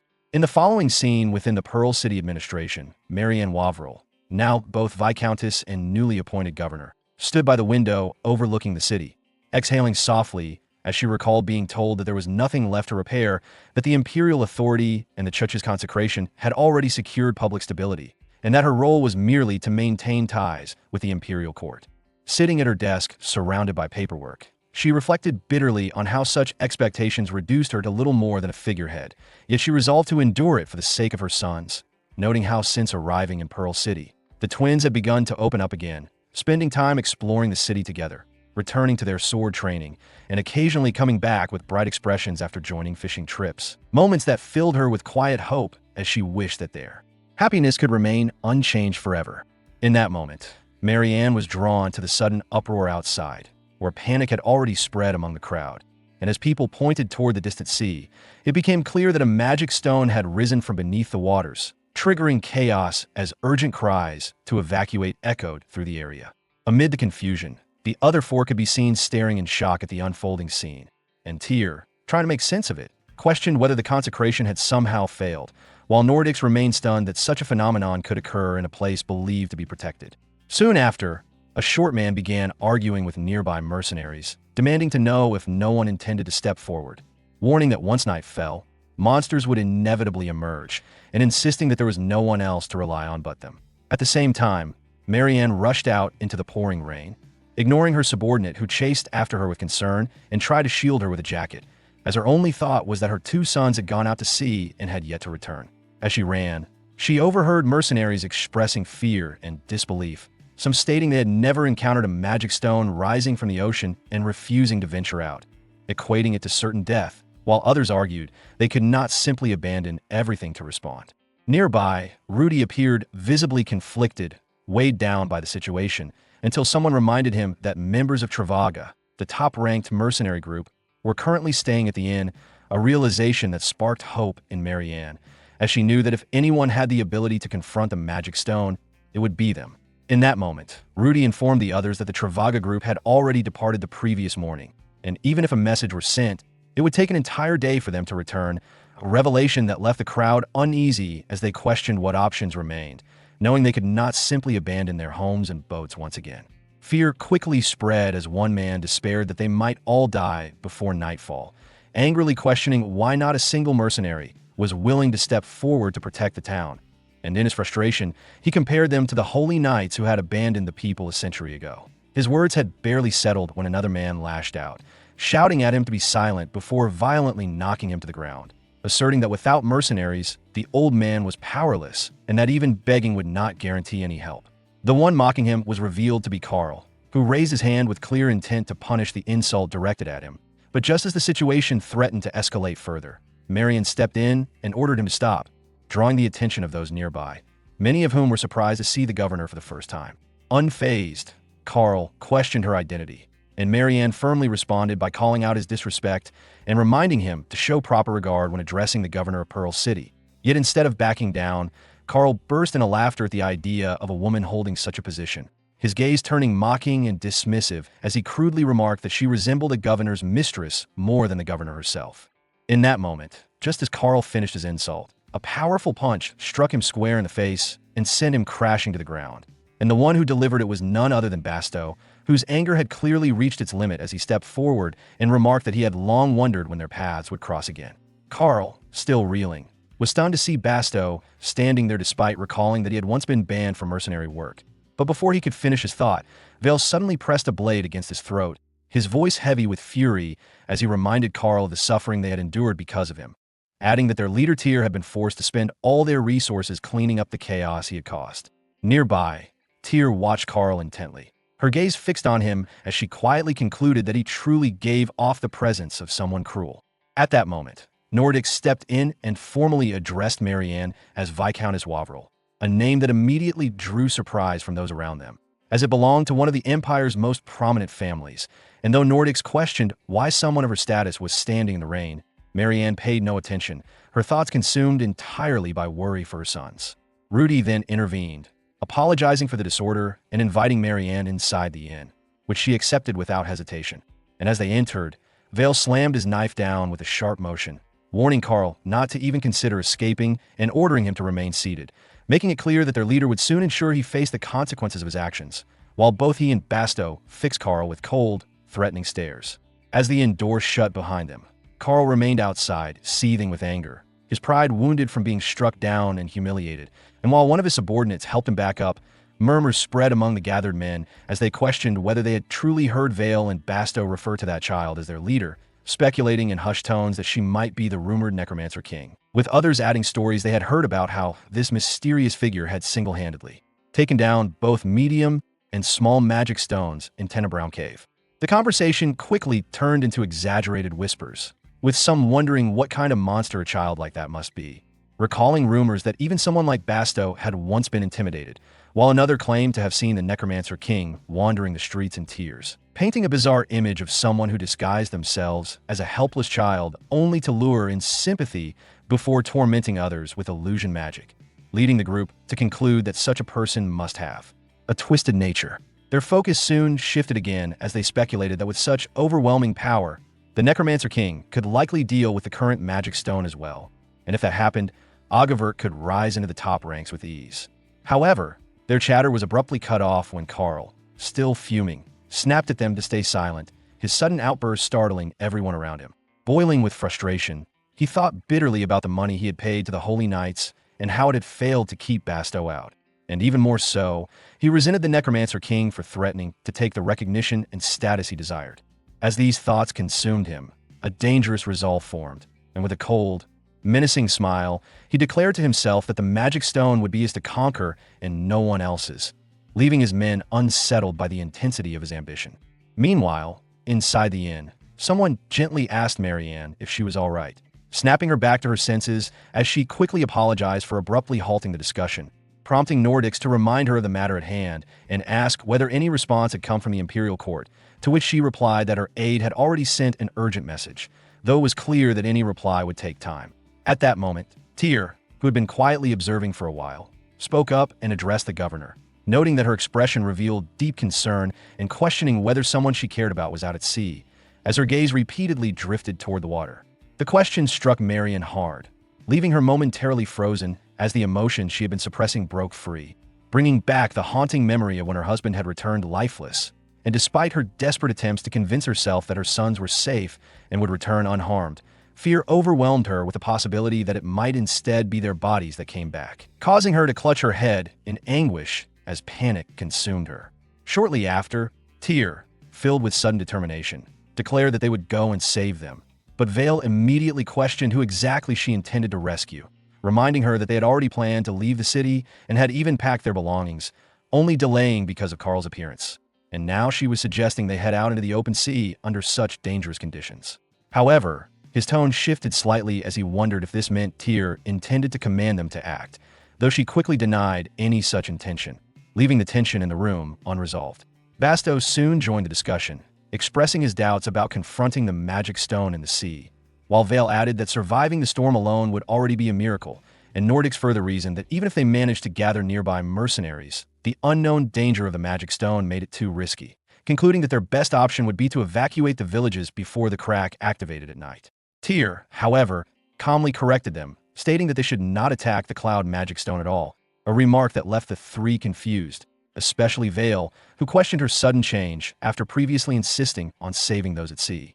Clarifying her intent, Tyr explained that she never meant to fight it, but instead proposed that they head out only to rescue the governor's sons quickly, return safely, and then convince everyone to evacuate the town. Hearing this, Basto admitted it might be possible, though Vale, growing anxious, urged them to think carefully, warning that such a plan could still cost them their lives. Tyr cut him off and insisted he listen, bluntly pointing out that they were still a rookie mercenary group with no fame or money, leaving Vale momentarily speechless at her harsh honesty. She then motioned for them to come closer and revealed her reasoning, noting that the governor was clearly wealthy, having observed earlier that everything she wore seemed valuable and that her appearance showed no signs of hardship, leading Tyr to conclude for what she had learned in Jongyogu that such refinement came from immense wealth, and if they helped her, she would surely repay them generously.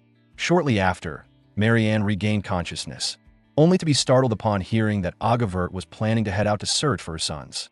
Moments later, out in the deep sea where a violent storm raged, Marianne made her way toward the Agavert group, while Tyr stood nearby waving at her, and Marianne, still unsettled, questioned how someone like Tyr, the leader of Agavert, had come to make such a decision.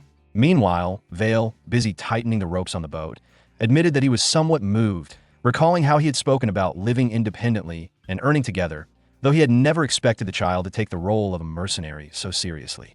Tyr, full of confidence, reassured the governor not to worry, explaining that Basto had plenty of experience steering boats and that Vale possessed sharp eyesight capable of spotting things from afar, confidently declaring that they would find her sons. Nordics, hearing her words, smiled with quiet approval, clearly satisfied with her determination, as earlier he had already agreed that her reasoning was sound, even pointing out that the Wavril family ranked among the 5 wealthiest within the order and that once the current marquis passed, Marianne would inherit immense wealth, a revelation that had surprised Vale, especially when Nordics added that her late husband's position as a high-ranking knight commander made the connection even more valuable for them. Back in the present, as the boat pushed forward into the stormy sea, Tyr, Nordics, Rudy, Marianne, and another companion remained behind, watching as Basto and Vale set off, wishing for their safe return. But just then, another vessel suddenly cut across their path, revealing itself to be Carl's, as he stood aboard with a menacing expression and questioned where they thought they were heading. From a distance, Tyr and the others looked on in confusion, and when Rudy raised his binoculars, he realized that the boat was occupied by none other than the Deathhound mercenaries, a revelation that left both Tyr and Nordics visibly surprised. At that moment, one of the men recalled hearing Carl earlier declare his intention to attack the magic stone, yet confusion spread as they noticed a ship steering dangerously close to Agavert's vessel, on a clear course that risked a direct collision. Tyr instantly grasped his intentions, her expression hardening with anger as she realized what he was trying to do.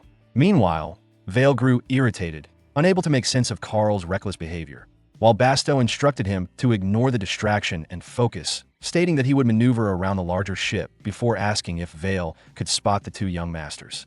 Frustrated, Vale replied that he could not see anything, as Carl's massive vessel completely blocked his view. At the same time, Carl inwardly relished the situation, convinced that the Necromancer King would be unable to interfere, his thoughts shifting with bitterness toward Basto, whom he believed should have disappeared long ago, and he reasoned that if Basto, the group's main fighter, were to fall here, a rookie team like Agavert would collapse entirely. Unaware of his thoughts, Basto calmly told Vale to proceed according to plan, and Vale agreed, but just then, something caught his attention, causing him a pause before urgently shouting that near the magic stone, there was a ship anchored close by. Back on shore, Tyr and the others continued to wait anxiously, and as worry began to build within her, she struggled to think of a way to help, realizing that even if she summoned her bone companions, they would be useless in the water and unable to reach the scene, especially after being warned earlier by Vale and Basto to remain where she was due to the danger. Tyr reminded herself that she had promised to stay put as Basto had instructed, yet she found it impossible to remain still, especially with Carl once again trying to harm him. And nearby, Marianne watched the situation with growing concern, noting that the crack atop the magic stone was widening and that monsters could emerge at any moment. Realizing she could not wait any longer, Tyr resolved to act but struggled to find a way to help, until suddenly a voice echoed in her mind, addressing her as its master, catching her completely off guard as it continued calling her by name and claimed it had been waiting for her. Meanwhile, out at sea, Basto pointed out that the magic stone lay in the area where the currents were strongest, and Vale observed that the force of the waves was already threatening to sweep their ship away, all while the sun was beginning to set and Carl relentlessly pursued them, making the situation increasingly dire. Weighing their options, Vale questioned whether retreating might still be possible, but Basto responded with a quiet, somber expression, reminding him of the story he had once shared about being separated from his parents at the age of 2, which left Vale confused at first. Basto then spoke of his own daughter, explaining that she had never been apart from him until she turned 7, and how, as Carl Warben pushed him deeper into battlefield duties, he became consumed by work, convincing himself that the rewards justified it for her sake, only to realize too late that he had let her face the world alone. And as he finished, he admitted to Vale that there were certain things in life he refused to grow indifferent to, no matter the cost. Vale cut Basto off mid-thought, bluntly pointing out that he was taking far too long just to admit he still intended to rescue the governor's sons, and with urgency in his voice, he told them to get them as close as possible before everything fell apart, a remark that drew a faint smile from Basto as he immediately added, "just course," and pushed forward without hesitation. Elsewhere, Raoul lay unconscious against the wreckage, his fading thoughts filled with the biting cold as he recalled how their boat had shattered when the magic stone rose from the sea, and though they had managed to secure what remained of it to the stone's protrusion to avoid drifting away, his strength was nearly gone as he struggled to stay awake. Just as his consciousness began slipping, a voice suddenly broke through, calling out sharply and striking him across the face, jolting him back to awareness. And as he opened his eyes in shock, he questioned who had saved him, only for Vale to brush it aside, urging him to move immediately, as there was no time for explanations. Before they could act, an arrow suddenly cut through the air and slammed into the edge of the boat beside Raoul, startling him. While nearby, Carl angrily scolded his subordinate for nearly hitting the governor's son, though the man defended himself by pointing out how violently the ship was shaking. Confusion overtook Raoul as he struggled to understand why. In the midst of such danger, with a magic stone cracking open, two opposing sides were clashing instead of working together. And sensing his confusion, Vale quickly explained that he and Basto had come as mercenaries to save him and had nearly lost their lives doing so, while the ones attacking them were none other than the Death Hound mercenary group. Hearing Vale's explanation, Raoul briefly assumed the strikingly beautiful figure before him must be the mercenary his mother had sent, unaware of the misunderstanding. And though he knew that mercenaries often clashed over, he found it hard to believe they would continue fighting even in such a deadly situation. Vale quickly cut through his thoughts, urging him to move without hesitation and climb onto the larger ship where his younger brother was already safe. But as Raoul tried to stand, the violently rocking vessel made it impossible for him to keep his footing, trapping him in place. At that very moment, monsters began to emerge, and the sight of them left Raoul frozen in shock, just as the raging storm seized the boat and hurled it into the air, throwing him high above the sea. And as he plummeted downward toward the open jaws below, he accepted what felt like his inevitable end, his thoughts drifting to his parents in those final seconds. Yet just before he could be swallowed, a massive vessel burst through, crashing into the monsters and scattering them, saving him from falling into the depths. And when he opened his eyes in disbelief, he found himself face to face with a small child, Tyr, who looked back at him with unwavering determination and calmly regarded the moment as a successful catch. Addressing him as young master, she assured him of his safety and declared that she had come to rescue him. While around their boat, ghostly green spirits began to gather, circling them protectively as they awaited her command. And with a firm resolve, Tyr ordered them to strike at the one she now saw as Bastos' greatest enemy, Carl.